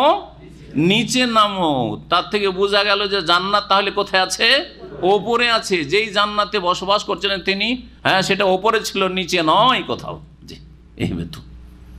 এই জন্য আহলে সুন্নাত ওয়াল জামাতের আকীদা যে জান্নাত, হ্যাঁ, আসমানে সৃষ্টি করা আছে, আল্লাহু আ'লাম, আর জান্নাত সৃষ্টি আছে। জাহান্নাম বা'দুকুম লিবা'দিন আদু, তোমাদের একে অপরের শত্রু, একে অপরের শত্রু। কে কার শত্রু? হ্যাঁ, একজন শয়তান মানুষের শত্রু, এটা একটি তাফসীর। বা'দুকুম লিবা'দিন আদুউন, মানে ইবলিস, হে আদম তোমাদের শত্রু আর তোমরা ইবলিসের শত্রু, কখনো বন্ধু হইতে পারে না। ওয়ালা তাত্তাবিউ খুতুওয়াতিশ শাইতান ইন্নাহু লাকুম আদুউম মুবিন, প্রকাশ্য শত্রু। আর দ্বিতীয় তাফসীর হচ্ছে বা'দুকুম লিবা'দিন আদুউন, এখন জমিনে নেমে যাও, ওখানে গিয়ে পারস্পরিক সম্পর্ক তোমাদের ভালো থাকবে না, এক মানুষ আর এক মানুষের সাথে দুশ্মনী করতে থাকবে, লেগেই থাকবে। এগুলো মানুষ মানুষের সাথে দুশ্মনীতে লেগেই থাকবে, অনেকে অনেকের সাথে দুশ্মনী করে চলতে থাকবে। সুতরাং এটা কোরআনে কারিমের কথা, দুশ্মন আপনার থাকবে, হ্যাঁ আমার থাকবে, দুশ্মন শেষ করতে পারবেন না। দুশ্মন যদি কেউ শেষ করতে পারতেন তো তিনি প্রথম হইতেন মুহাম্মদ রাসূলুল্লাহ সাল্লাল্লাহু আলাইহি ওয়াসাল্লাম। ওয়ালাকুম ফিল আরদি মুস্তাকাররুন ওয়া মাতাউন ইলা হিন, এবং তোমাদের জন্য পৃথিবীতে কি রয়েছে? অবস্থান রয়েছে। মুস্তাকার, বাসস্থান। যাও, স্থায়ী বাসস্থান মুস্তাকার না, সেখানে কিছুদিন থেকে নাও, যা তোমাদের জন্য সেখানে অবস্থান। ওয়া মাতাউন ইলা হিন, এবং কিছু কালের জন্য সেখানে তোমাদের জন্য উপজীবিকা রয়েছে, রিজিক, ভোগের সামগ্রী রয়েছে। যাও, ওখানে কিছু ভোগ করো, আর তারপরে তোমাদের মওত আসবে, আর দুনিয়া থেকে বিদায় হবে, বদলার জগতে চলে যাবে, কর্মজগৎ থেকে। ভুল তো করে ফেললেন আদম আলাইহিস সালাম, তারপরে বুঝতে পারলেন যে আমি তো ভুল করে ফেললাম, এখন কি করি? জানেন না যে আল্লাহকে কেমন করে ডাকতে হয়। আল্লাহ যে কত আরহামুর রাহিমিন, দয়ালু, তিনি নিজেই শিখাচ্ছেন কিছু বাক্য, যে এই বাক্যগুলি পড়ে আমার কাছে তওবা করো, হ্যাঁ ক্ষমা প্রার্থনা করো, আমার কাছে ভুল স্বীকার করো, তাহলে আমি তোমাদেরকে ক্ষমা করে দেব। জি, ভালো বাপ মা ছেলে মেয়েদের, আর সব প্রায় বাপ মাই ভালো থাকে এই ক্ষেত্রে। ছেলে মেয়েরা যতই খারাপ হয়ে যায় তারপরেও ভালো করার জন্য শিখিয়ে দেয়। হ্যাঁ, মা যদি শক্ত হয়ে যায় বাপ শিখিয়ে দেয় যে ভুল স্বীকার কর তোর মার কাছে, তোর মা রাজি হচ্ছে না, ঠিক না? বাপ শক্ত হয়ে গেছে তখন মা শিখিয়ে দেয় যে ভুল স্বীকার করে তো হাত ধরে নে, পা ধরে নে, এই ভাষা এইভাবে বল, তোকে মাফ করে দিবে। মায়া, আল্লাহ রাব্বুল আলামিন বাপ মার চাইতে বেশি মায়া করেন, বাপ মার চাইতে বেশি তিনি অতি দয়ালু আরহামুর রাহিমিন তিনি। ফাতালাক্কা আদম মির রাব্বিহি কালিমাত, আদম আলাইহিস সালাম প্রাপ্ত হলেন তার প্রতিপালকের পক্ষ থেকে কয়েকটি শব্দ, মানে কয়েকটি বাক্য। সেগুলি কি ছিল? সূরা আরাফে উল্লেখ করা হয়েছে। কালা, উভয় বলেছিলেন এই দোয়াটি, রব্বানা, হে আমাদের প্রতিপালক, যালামনা আনফুসানা, আমরা নিজেদের ওপর কি করেছি? জুলুম করেছি। আল্লাহ বলেই দিয়েছিলেন যে ওয়ালা তাকরাবা হাযিহিশ শাজারা, গাছের কাছে যেও না, ফাতাকুনা মিনাজ জালিমিন, তাহলে জালেম হয়ে যাবে, গেলেই জালেম হয়ে যাবে। স্বীকার করছেন, এখন বুঝতে পেরেছেন। যালামনা আনফুসানা, নিজেদের উপর জুলুম করেছি। কোনো মানুষ উপর জুলুম করেছিল? হ্যাঁ, তাহলে নিজের উপর জুলুম করা মানে অন্যায় কাজ, আল্লাহর কোনো নাফরমানি করা হচ্ছে জুলুম। জি, জুলমের প্রকরণগুলি বহুবার বলেছি, আর ফেরাচ্ছি না। ওয়া ইল্লাম তাগফির লানা ওয়া তারহামনা, হে আল্লাহ তুমি যদি আমাদের ক্ষমা না করো এবং আমাদের উপর দয়া না করো, লানাকুনান্না মিনাল খাসিরিন, তাহলে আমরা ক্ষতিগ্রস্তদের অন্তর্ভুক্ত হয়ে যাব। ফাতাবা আলাইহি, আল্লাহ তখন তার তওবা কবুল করলেন। ইন্নাহু হুয়াত তাওয়াবুর, নিশ্চয় তিনি বড়ই তওবা গ্রহণকারী বা তওবার তৌফিক দাতা এবং বড় দয়ালু। কোরআনে কারীমের দোয়া হচ্ছে আদম আলাইহিস সালাম এই দোয়া করেছিলেন, তাই না? আর আমাদের দেশের বিদআতপন্থীরা তাদের ওয়াজ মাহফিলে তাদের কিতাবাদিতে কি লিখে, যে আদম আলাইহিস সালামকে যখন আল্লাহ সৃষ্টি করলেন তখন আরশের দিকে তাকালেন, তাতে লেখা আছে লা ইলাহা ইল্লাল্লাহ মুহাম্মাদুর রাসূলুল্লাহ। ওইটা দেখে মনে ছিল, জান্নাতে যখন তাড়িয়ে দেওয়া হইলো তখন মনে হলো যখন আল্লাহর সাথে মিলিয়ে যখন নাম লেখা আছে মোহাম্মদের, তাহলে কোনো বড় ব্যক্তিত্ব নিশ্চয় আছেন যার আল্লাহর কাছে মাকাম মর্তবা আছে। সুতরাং নবীর, আমাদের শেষ নবীর ওসিলা ধরে আল্লাহ তোমার শেষ নবীর ওসিলাই আমাদের গুনাহ খাতা মাফ করে দাও। এই যে কিচ্ছা ওয়াইজদের, আমাদের দেশের আলেম সমাজের অধিকাংশ আলেমদের এইসব বক্তব্য, এই কথাটি জাল কথা। হাদিস মুস্তাদরাক হাকিমে আছে এবং হাদিসের সনদ সহি নয়, ভিত্তিহীন হাদিস। 1 নম্বর, হাদিস সহি নয়, ভিত্তিহীন। 2 নম্বর কথা যে কোরআন বিরোধী। কোরআন বিরোধী। কোরআন কি বলছে? যে এই বাক্যগুলি শেখানো হয়েছিল, এখানে বলা হয়েছে কালেমাত, আর এই কালেমাতের ব্যাখ্যা করে দেওয়া হয়েছে সূরায়ে আরাফে। সূরা আরাফে তাফসীর আমাদের হয়ে গেছে, সেখানে আপনারা জেনে নিতে পারবেন অথবা সেই আয়াতগুলি পড়ে নিতে পারবেন। আল্লাহ বলছেন কুলনা, আমি বললাম, ইহবিতু মিনহা জামিআন, তোমরা এখান থেকে নেমে পড়ো সকলে। স্বামী স্ত্রী নেমে পড়ো এখান থেকে। ফাইম্মাইয়াতিয়ান্নাকুম মিন্নি হুদা, তারপরে শুনে নাও আমার পক্ষ থেকে যদি তোমাদের নিকটে কোনো দিক নির্দেশনা আসে, হেদায়াতনামা আসে, আসমানি বিধান আসে। আসমানি বিধানকে, আল্লাহর আদেশ নিষেধকে হেদায়াত বলা হয়েছে। ফামানিত্তাবা হুদায়া, সুতরাং যারাই আমার দিক নির্দেশনার অনুসরণ করবে, আমার হেদায়াতনামার ওপর আমল করবে, ফালা খাউফুন আলাইহিম ওয়ালা হুম ইয়াহজানুন, তাদের কোনো ভয়ও নেই আর তারা চিন্তিত হবে না। আল্লাহ রাব্বুল আলামিন বলে দিলেন যে জান্নাত থেকে তো তোমাদেরকে নামিয়ে দেওয়া হইলো, কিন্তু জান্নাতে যাওয়ার পন্থাটাও তোমাদের শিখিয়ে দেওয়া হইলো। জি, নেমে পড়ো। আর তারপর আমার পক্ষ থেকে যদি হেদায়েত আসে, শুধু তোমার জন্য না, কিয়ামত পর্যন্ত তোমার সন্তানরা যতদিন পর্যন্ত আসতে থাকবে, কিয়ামত হওয়া পর্যন্ত যদি আমার পক্ষ থেকে হেদায়েত নিয়ে আসে কোনো নবী রসুল, জি, আর শেষ রাসূল সাল্লাল্লাহু আলাইহি সমস্ত মানুষের জন্য এই হেদায়েত নিয়েছেন কোরআনে কারীম। ফামানিত্তাবা হুদায়া, আমার হেদায়েতের অনুসরণ, কোরআনে কারীমের যারা অনুসরণ করবে, নবী মুহাম্মদ সাল্লাল্লাহু আলাইহি ওয়াসাল্লাম হাদি এবং বশীর তার অনুসরণ করবে, ফালা খাউফুন আলাইহিম, তাদের কোনো ভয়ও নেই, কোনো চিন্তা নেই। ওয়াল্লাযীনা কাফারু, পক্ষান্তরে যারা অমান্য করবে, ওয়াকাযাবু বিআয়াতিনা, আমার আয়াতসমূহকে মিথ্যা প্রতিপন্ন করবে, উলাইকা আসহাবুন নার, তারাই হবে জাহান্নামের অধিবাসী, হুম ফিহা খালিদুন, সেখানে তারা চিরকাল বসবাস করবে। ইয়া বানি ইসরাইল, এখন আদম আলাইহিস সালামের ঘটনা শেষ হলো। বনি ইসরাইল, বনি ইসরাইল কাদেরকে বলা হয়? বনি আসলে ছিল বানিন। বানিন মানে হচ্ছে ইবনুনের জমা হচ্ছে বানুন এবং বানিন। আল মাল ওয়াল বানুন জিনাতুল হায়াতিদ দুনিয়া, আল বানিন। বানিন মানে সন্তানরা, ছেলেরা, বহু বচন। ইবনুন এক ছেলে, আর বানিন হচ্ছে অনেক ছেলে। আর ইসরাইল কার নাম? ইয়াকুব আলাইহিস সালামের উপাধির নাম, লাকাব। ইয়াকুব তার নাম, আর তার লাকাব ছিল ইসরাইল। ইসরাইলের অর্থ তাদের ভাষায়, সেই ভাষায় ইল মানে আল্লাহ হইতো, আর ইসরা মানে হচ্ছে আব্দ। তার মানে কি হলো? ইসরাইল মানে আব্দুল্লাহ। ইসরাইল মানে হচ্ছে আব্দুল্লাহ। তো তার উপাধি ছিল আব্দুল্লাহ, আর আল্লাহর বান্দা তিনি ছিলেন। ইয়াকুব আলাইহিস সালাম আল্লাহর নবী এবং বান্দা ছিলেন। তো ইয়াকুব আলাইহিস সালামের কয় ছেলে ছিলেন? 12 ছেলে। তার মধ্যে ছোট ছেলে ইউসুফ আলাইহিস সালাম, বেনিয়ামিন তার আপন ভাই। এই 12 ভাই, 12 ভাই থেকে বিশাল বিশাল এই বনি ইসরাইল বংশ পৃথিবীতে ছড়িয়ে পড়ে। বিশেষ করে ফিলিস্তিনে, প্যালেস্টাইনে ছড়িয়ে পড়ে। মেসর থেকে তারা চলে আসেন, আবার প্যালেস্টাইন ছড়িয়ে পড়ল, প্যালেস্টাইন থেকে সামদেশে বিভিন্ন জায়গায় ছড়িয়ে পড়লো। এরা হচ্ছে বনি ইসরাইল, এরা হচ্ছে বনি ইসরাইল। এমনকি ওখান থেকে তাদের বংশধর ইহুদি যারা খাইবারে এসেছিল, বনি ইসরাইল। নবী করিম সাল্লাল্লাহু আলাইহি সাল্লাম যে ইহুদি বিয়ে করেছিলেন এক মহিলাকে, তার নাম কি ছিল? উম্মুল মুমিনিন সাফিয়া বিনতে হুয়াই বিন আখতাব। এই হুয়াই বিন আখতাব বনি ইসরাইল বংশের লোক। সাফিয়া রাদিয়াল্লাহু তাআলা আনহা বনি ইসরাইল গোত্র, ইয়াকুব আলাইহিস সালামের বংশের। নবী মুহাম্মদ সাল্লাল্লাহু আলাইহি ওয়াসাল্লাম ইসমাইল বংশের, ইব্রাহিম আলাইহিস সালাম থেকে। ইব্রাহিম থেকে দুটো শাখা, একটা হচ্ছে কোন দিকে? ইসমাইল বংশ, মুহাম্মদ সাল্লাল্লাহু আলাইহি ওয়াসাল্লাম সেই বংশে। আর এক বংশ হচ্ছে ইসহাক, আর ইসহাকের ছেলেই ইয়াকুব। ইয়াকুব ইসরাইল, ইয়াকুবের বংশধর বনি ইসরাইল। এ বনি ইসরাইল বংশের ছিলেন নবী মুহাম্মদ সাল্লাল্লাহু আলাইহি ওয়াসাল্লামের প্রিয়তমা স্ত্রী সাফিয়া রাদিয়াল্লাহু তাআলা আনহা। খায়বারের যুদ্ধের পরে তাকে স্বাধীন করে সাফিয়া রাদিয়াল্লাহু তাকে বিয়ে করেছিলেন। বনি ইসরাইলদের সম্পর্কে আল্লাহ বলছেন, বনি ইসরাইলদেরকে মানব জাতির ইতিহাসে বড় সম্মানিত করা হয়েছে, বড় মর্যাদা দেওয়া হয়েছে। তাদেরকে এমন এমন নিয়ামত দেওয়া হয়েছে যে পার্থিব অনেক নিয়ামত তাদেরকে দেওয়া হয়নি। না, তাদেরকে দেওয়া হয়েছিল, আমাদেরকে দেওয়া হয়নি। এমন এমন নিয়ামত আল্লাহ তাদেরকে দিয়েছেন যে নিয়ামতগুলি আমাদের আলোচনায় তাফসীরে আসবে। এতেই আজকে কিছু আসবে, তারপরে না হলে সামনের সপ্তাহে আসবে। সেই নিয়ামতগুলি আমাদের শেষ উম্মতকেও দেওয়া হয়নি। এই সব নিয়ামত দিয়ে, দিন দুনিয়ার নিয়ামত দিয়ে, দিনের নিয়ামত হচ্ছে অধিকাংশ নবী রসুলগণ বনি ইসরাইল বংশে এসেছেন। ইব্রাহিম আলাইহিস সালামের পরে ইসমাইল বংশে একমাত্র শেষ রাসূল মুহাম্মদ সাল্লাল্লাহু আলাইহি ওয়াসাল্লাম শ্রেষ্ঠ রাসূল। আর বাকি সমস্ত নবী ইব্রাহিম আলাইহিস সালামের পরে কোন বংশে এসেছে? আম্বিয়া বনি ইসরাইল। সব বনি ইসরাইল তারা আম্বিয়া রসুলগণ।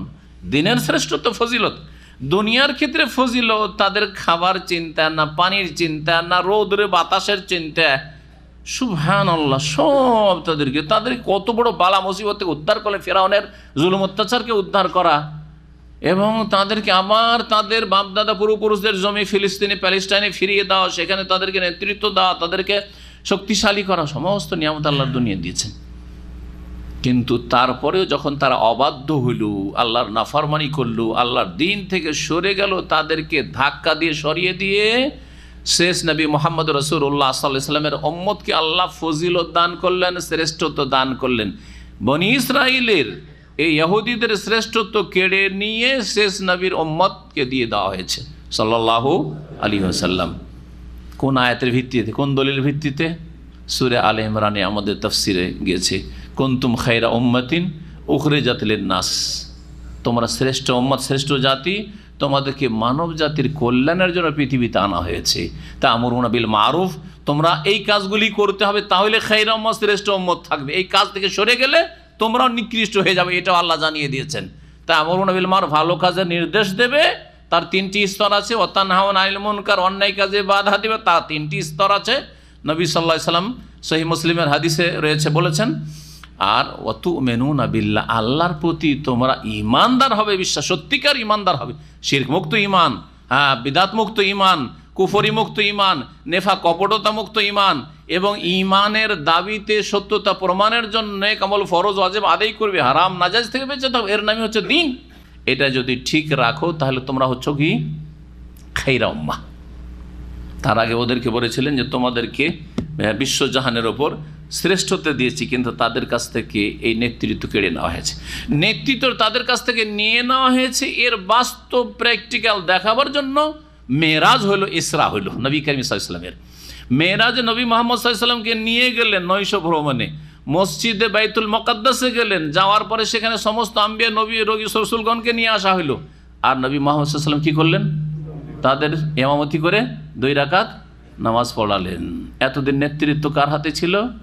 বনি ইসরাইলদের কাছে ছিল। এখন নেতৃত্ব তাদের কাছ থেকে নিয়ে কাকে দিয়ে দেওয়া হলো?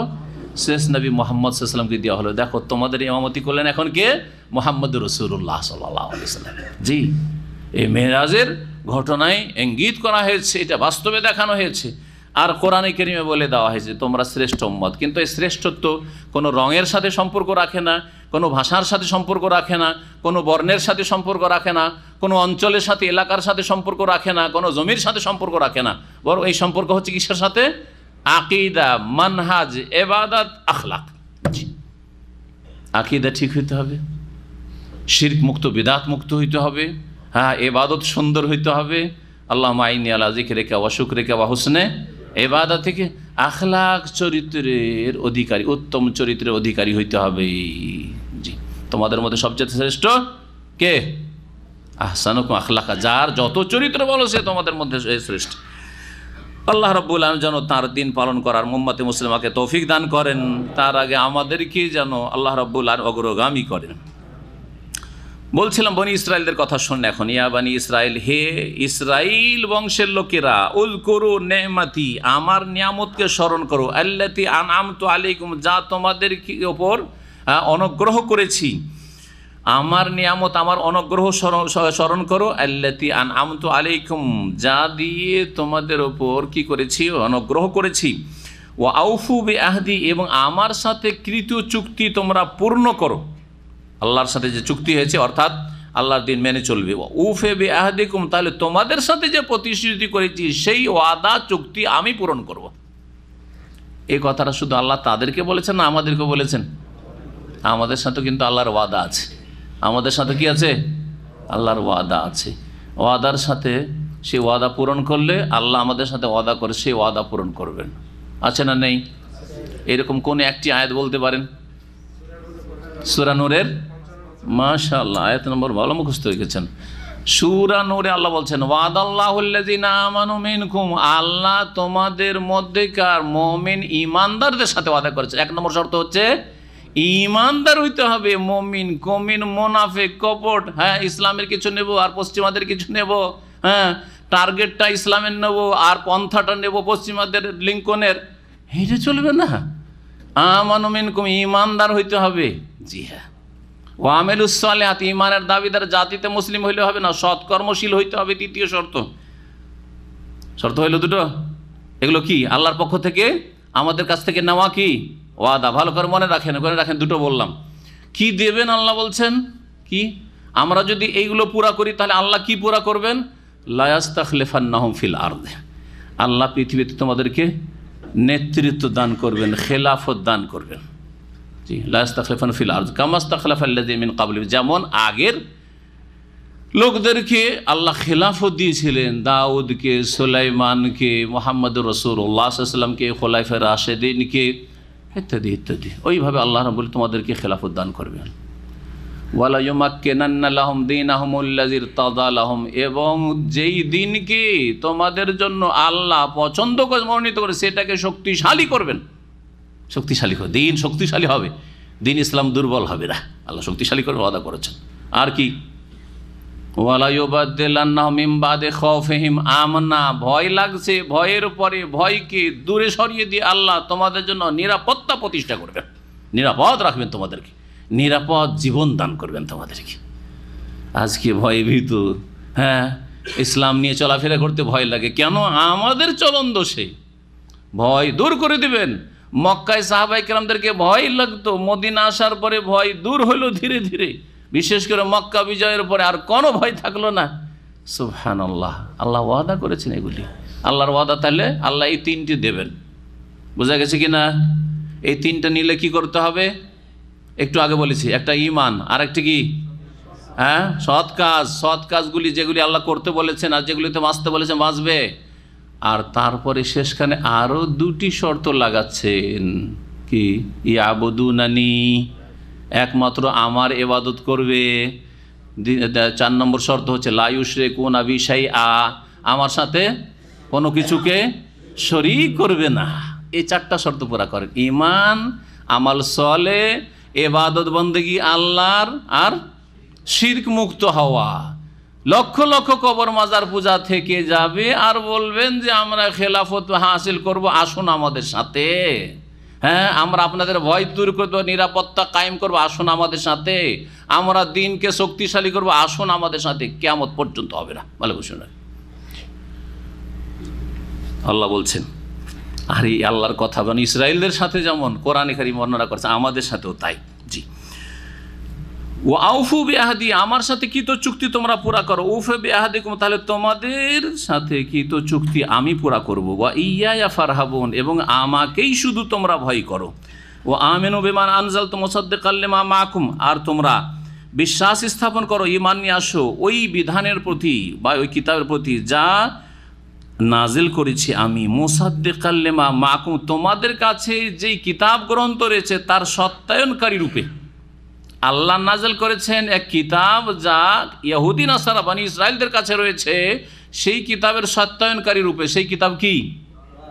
হ্যাঁ, মনে হচ্ছে মন দিয়ে শুনছেন না। ইহুদিদের কাছে রয়েছে তাওরাত, ইনজিল খ্রিস্টানদের কাছে, আর সেই কিতাবগুলি সত্যায়নকারী হিসেবে আল্লাহ নাজিল করেছেন কোরআন। বলছেন তার প্রতি ঈমান নিয়ে এসো, মানে কোরআনের প্রতি ঈমান নিয়ে এসো। হে মদিনার ইহুদিরা, হে খাইবারের ইহুদিরা, হে বিশ্বের ইহুদি খ্রিস্টানরা, ওয়া আমিনু বিমা আনজালতু মুসাদ্দিকাল লিমা মাআকুম, তোমাদের কাছে যে কিতাবগুলি রয়েছে তাওরাত, ইনজিল, জাবুর, সেগুলি সত্যায়নকারী রূপে যে কিতাব নাজিল করেছি কোরআন কারীম, তার প্রতি তোমার বিশ্বাস স্থাপন করো। ওয়ালা তাকুনু আউওয়ালা কাফিরিন বিহি, আর তোমরা সর্বপ্রথম এই কিতাব আল কোরআনের সাথে কুফরিকারী হইও না। সর্বপ্রথম কেন সর্বপ্রথম আল্লাহ বললেন? সর্বপ্রথম তো মক্কার লোকেরা কুফরি করেছে, কিন্তু মক্কার লোকেরা কি ছিল? মুশরিক ছিল। আর এরা ছিল আহলে কিতাব, এরা ছিল। আর মুশরিকদের কাছে কিতাব সম্পর্কে তাওরাত, ইনজিলের কোনো জ্ঞান ছিল না, এরা পত্তলিক ছিল। কিন্তু মদিনার 3টি গোত্র যে ইহুদি, তাদের কাছে নবী সাল্লাল্লাহু আলাইহি ওয়াসাল্লাম আসার পরে তাদের সাথে চুক্তি করলেন যে এখানে তোমরা বাস করে আমরা বাস করব নিরাপত্তার সাথে, আর তোমরা ইসলামের দাওয়াত গ্রহণ করো। দাওয়াত দিলেন তাদেরকে ইসলামের।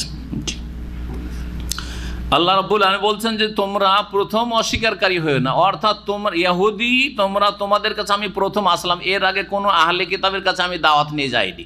সর্বপ্রথম আহলে কিতাব তোমাদের কাছে দাওয়াত নিয়েছি। তোমরা প্রথম যদি অস্বীকার করে দাও, তোমাদের দিকে তাকিয়ে আছে ওই খেয়বারের ইহুদিরা, সামদেশের ইহুদিরা, বিশ্বের ইহুদি খ্রিস্টান জগৎ তাকিয়ে আছে। তোমরা প্রথম কুফরি করলে বাকি কাফেরগুলি যারা কুফরি করবে তাদের কুফরির বোঝা, পাপের বোঝা তোমাদেরকে উঠাইতে হবে। ওয়ালা তাকুনু আউওয়ালা কাফিরিন বিহি ওয়ালা তাশতারু বিআয়াতি সামানান কালিলা, এবং আমার আয়াতকে তোমরা বিক্রি করিও না অল্প মূল্যে। অল্প মূল্যে বিক্রি করিও, বেশি মূল্য হলে বিক্রি করা যাবে নাকি? হ্যাঁ, কোরআনখানি বক্সাতে যদি 100 টাকা করে বক্স হবে, 1000 টাকা হয়, তাহলে বিক্রি করিও না, মানে কোরআন বক্সাতে যেও না। কিন্তু যদি বললে যে এক খতম পার খতমে 1 লক্ষ টাকা, তাহলে অসুবিধা নেই নাকি? হ্যাঁ, আল্লাহ বলছেন সামানান কালিল, আমার অল্প মূল্যে বিক্রি করি, বেশি মূল্যে বিক্রি করিও। তাবিজ 2, 4, 5 টাকায় বিক্রি করিও না, কিন্তু 10,000, 20,000 টাকার, 5,000 টাকার তাবিজ হলে বিক্রি করো নাকি? সবগুলি ধর্ম ব্যবসা, এগুলো চলবে না। তো সামানান কালিলা বলতে কি বোঝানো হয়েছে? সামানান কালিলা বলতে সারা পৃথিবীর ধন সম্পদকে বোঝানো হয়েছে। আর আল্লাহর আয়াত হচ্ছে আল্লাহর বিধান, দিন ইসলামকে দুনিয়ার স্বার্থে বিক্রি করে দিও না। এবার বুঝতে পেরেছেন? সারা দুনিয়া একদিকে রাখেন, আর দ্বীন ইসলামের বিধিবিধান তৌহিদ একদিকে রাখেন।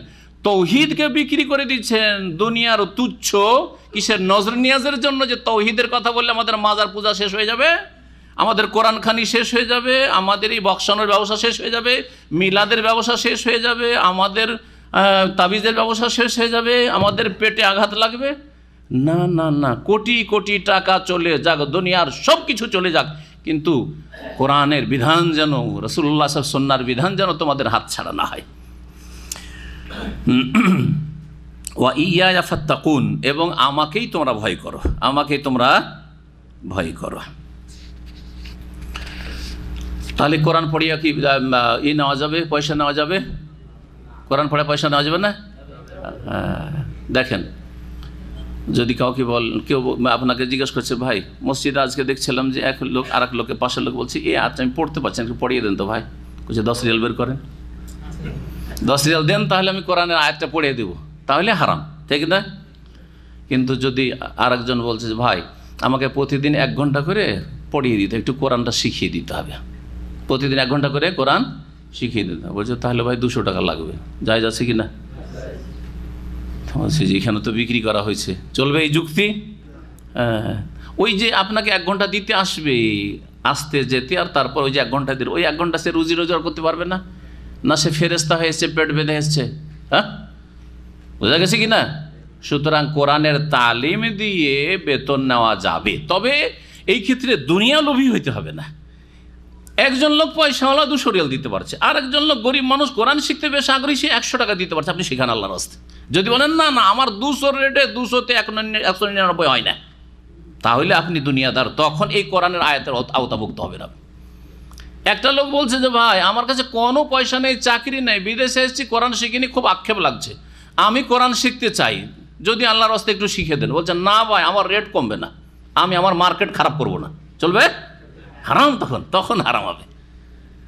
এই জন্য যেসব ওলামা ফুকাহারা, কিছু ইখতলাফ ছিল মাসাজে কোরআনের তালিম দিয়ে বা মাদ্রাসায় পড়িয়ে পয়সা নেওয়া যায় কি না, এই বিষয়ে ইখতলাফ ছিল। প্রথম হানাফি মযহাবে যে হারাম ছিল, ওলামায়ে দেওবন্দ সেটাকে জায়েজ করেছে, কারণ দেখলো যে যদি বলি যে দেওবন্দে পড়িয়ে বা মাদ্রাসা, কওমি মাদ্রাসায় পড়িয়ে বেতন নিতে পারবে, ওইদিকে আলিয়া মাদ্রাসায় তো সরকার কিছু দিচ্ছে পয়সা, কিন্তু কওমি মাদ্রাসায় তো সরকার দিবে না। আর যদি আলেম ওলামাদেরকে বলি যে কওমি মাদ্রাসায় পড়া ফ্রি, ফি সাবিলিল্লাহ, সকাল 6টা থেকে 12টা পর্যন্ত, তাহলে বেচারা আর কাজ করবে কোথায়? সকাল 6টা থেকে 12টায় তো ডিউটি করার সময়, দেশে রুজি রোজগার পাবে কোথায়? যদি ওই ফিকার কিতাবের ফতোয়ার ভিত্তি করে হারাম ফতোয়া এখনও দিতে থাকি, তাহলে ইসলাম ভারত উপমহাদেশ থেকে উঠেই যাবে। তখন তারা বললো যে না, এটা জায়েজ আছে, কারণ এছাড়া কোনো উপায় নেই, কারণ ইসলামকে বা দ্বীনি শিক্ষাকে টিকানো যাবে না। বোঝা গেছে? যেটাকে তাদের ভাষায় বলা হচ্ছে যে বেমা তাউম্ম বিহিল বালওয়া, হ্যাঁ, ওমুমে বালওয়ার কারণে তাদের ভাষায় বলছি, বর্তমান যুগে যেহেতু সরকার এই শিক্ষার দায়িত্ব নিচ্ছে না, সরকার যদি বলে যে বাবা তোমাকে আমি পয়সা দিচ্ছি, তুমি দেশবাসীকে কোরআন শিখাও, হ্যাঁ, বোঝা গেছে কি না, তাহলে তখন নেওয়ার অধিকার থাকবে না, সরকার ভাতা দিচ্ছে। আজকে ওমর রাদিয়াল্লাহু তাআলা সম্পর্কে খুতবা দিচ্ছিলেন। ওমর রাদিয়াল্লাহু তাআলা গোটা মাসে ভাতা কত নিতেন জানেন? বেতন খেলাফতির 24 ঘন্টা, রাত্রেও ডিউটি, দিনেও ডিউটি, সারাদিন তিনি হচ্ছেন সব কিছু। বিচার করলেও তাকে প্রধান বিচারক, আর যদি দেশ পরিচালনা করেন তাও তিনি দেশের রাষ্ট্রনায়ক, সব কিছুই তিনি। আর তিনি রাস্তায় পাহারাও দিয়ে বেড়াচ্ছেন, সব কিছু করছেন। আর তার বেতন কত ছিল জানেন? কত হাজার হইতে পারে বলেন তো দেখি? কয় শত টাকা হইতে পারে বলুন তো দেখি? আশ্চর্য হয়ে যায়, মাত্র 2 দিরহাম ছিল। দিরহাম হচ্ছে রৌপ্য মুদ্রা, রূপার টাকাকে দিরহাম বলে।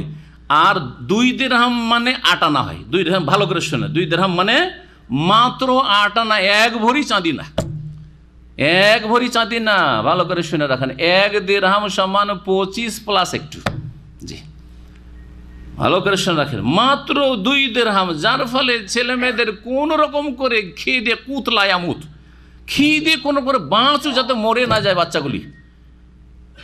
এই জন্য এর চাইতে ভালো তিনি পারতেন না। তিনি যদি মনে করতেন যে আমার গোল্ড দিয়ে, স্বর্ণ দিয়ে বাড়ি হইতে হবে, হ্যাঁ স্বর্ণের দরবার হইতে হবে, আমার স্বর্ণের থালা বাসন হইতে হবে, সব কিছু দিয়েই করতে পারতেন। এত অঢেল ধন সম্পদ, হ্যাঁ রোম আর পারস্য দেশ থেকে তার কাছে গনিমত আর ফেই আর খারাজ আর কত রকমের ধন সম্পদ এসছে বাইতুল মালে, কিন্তু একটি পয়সাও তিনি ভক্ষণ করেননি। এর নাম হচ্ছে ইখলাস। ইখলাসের সাথে যা আসছে সেই ভাতাতে কাজ করেন, আল্লাহ বরকত দেবেন, সুনাম থাকবে কিয়ামত পর্যন্ত। যেমন এখনও আমিরুল মুমিনিন ওমর রাদিয়াল্লাহু তাআলা আনহুর ইখলাসের প্রশংসা করছেন, তার তাকওয়ার প্রশংসা করছেন, তার নাম আসতে রাদিয়াল্লাহু আনহু বলা নিজের জন্য জরুরি মনে করছেন। আল্লাহ যেন আমাদেরকে সেই দলে শামিল করেন এবং সেই রকমের ইখলাস আল্লাহ রাব্বুল আলামিন তৈরি করার তৌফিক দান করেন। হ্যাঁ, একটা লোক আপনার কাছে শিখতে আসলো, আর সে অসহায় মানুষ, আর তার কাছে শর্ত লাগিয়ে দেবেন।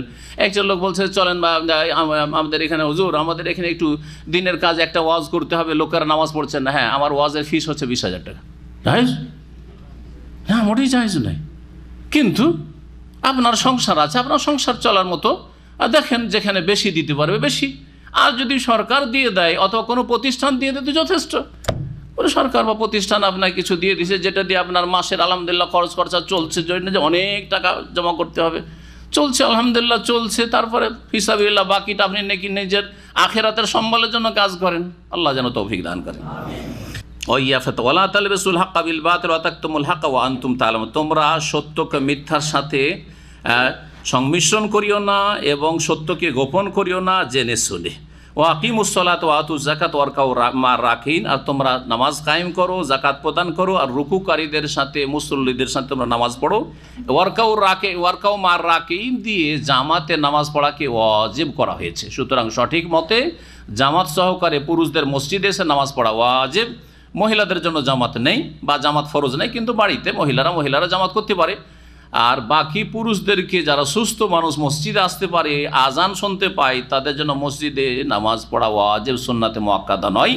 সুন্নাতে মুআক্কাদার ফতোয়াটি ঠিক নয়, দুর্বল ফতোয়া। সহি ফতোয়া আছে যে যারা জামাতে নামাজ পড়বে না তারা গুনাহগার হবে, কাবিরা গুনাহ করবে, এবং নবী করিম সাল্লাল্লাহু আলাইহি ওয়াসাল্লাম কঠোর শাস্তির কথা বলেছে তাদের ক্ষেত্রে। আল্লাহ যেন আমাদেরকে হেদায়েত রাখেন এবং আল্লাহ রাব্বুল আলামিন যেন আমাদেরকে দিনের উপর অটলতা দান করেন এবং 5 ওয়াক্ত নামাজ সুন্দর করে কায়েম করার তৌফিক দান করেন। কোরআন বুঝে আমল করা আল্লাহ যেন তৌফিক দান করেন। সাল্লাল্লাহু আলাইহি ওয়া সাল্লাম নবিয়ানা মুহাম্মদ ওয়া আলা আলিহি ওয়া সাহবিহি আজমাইন।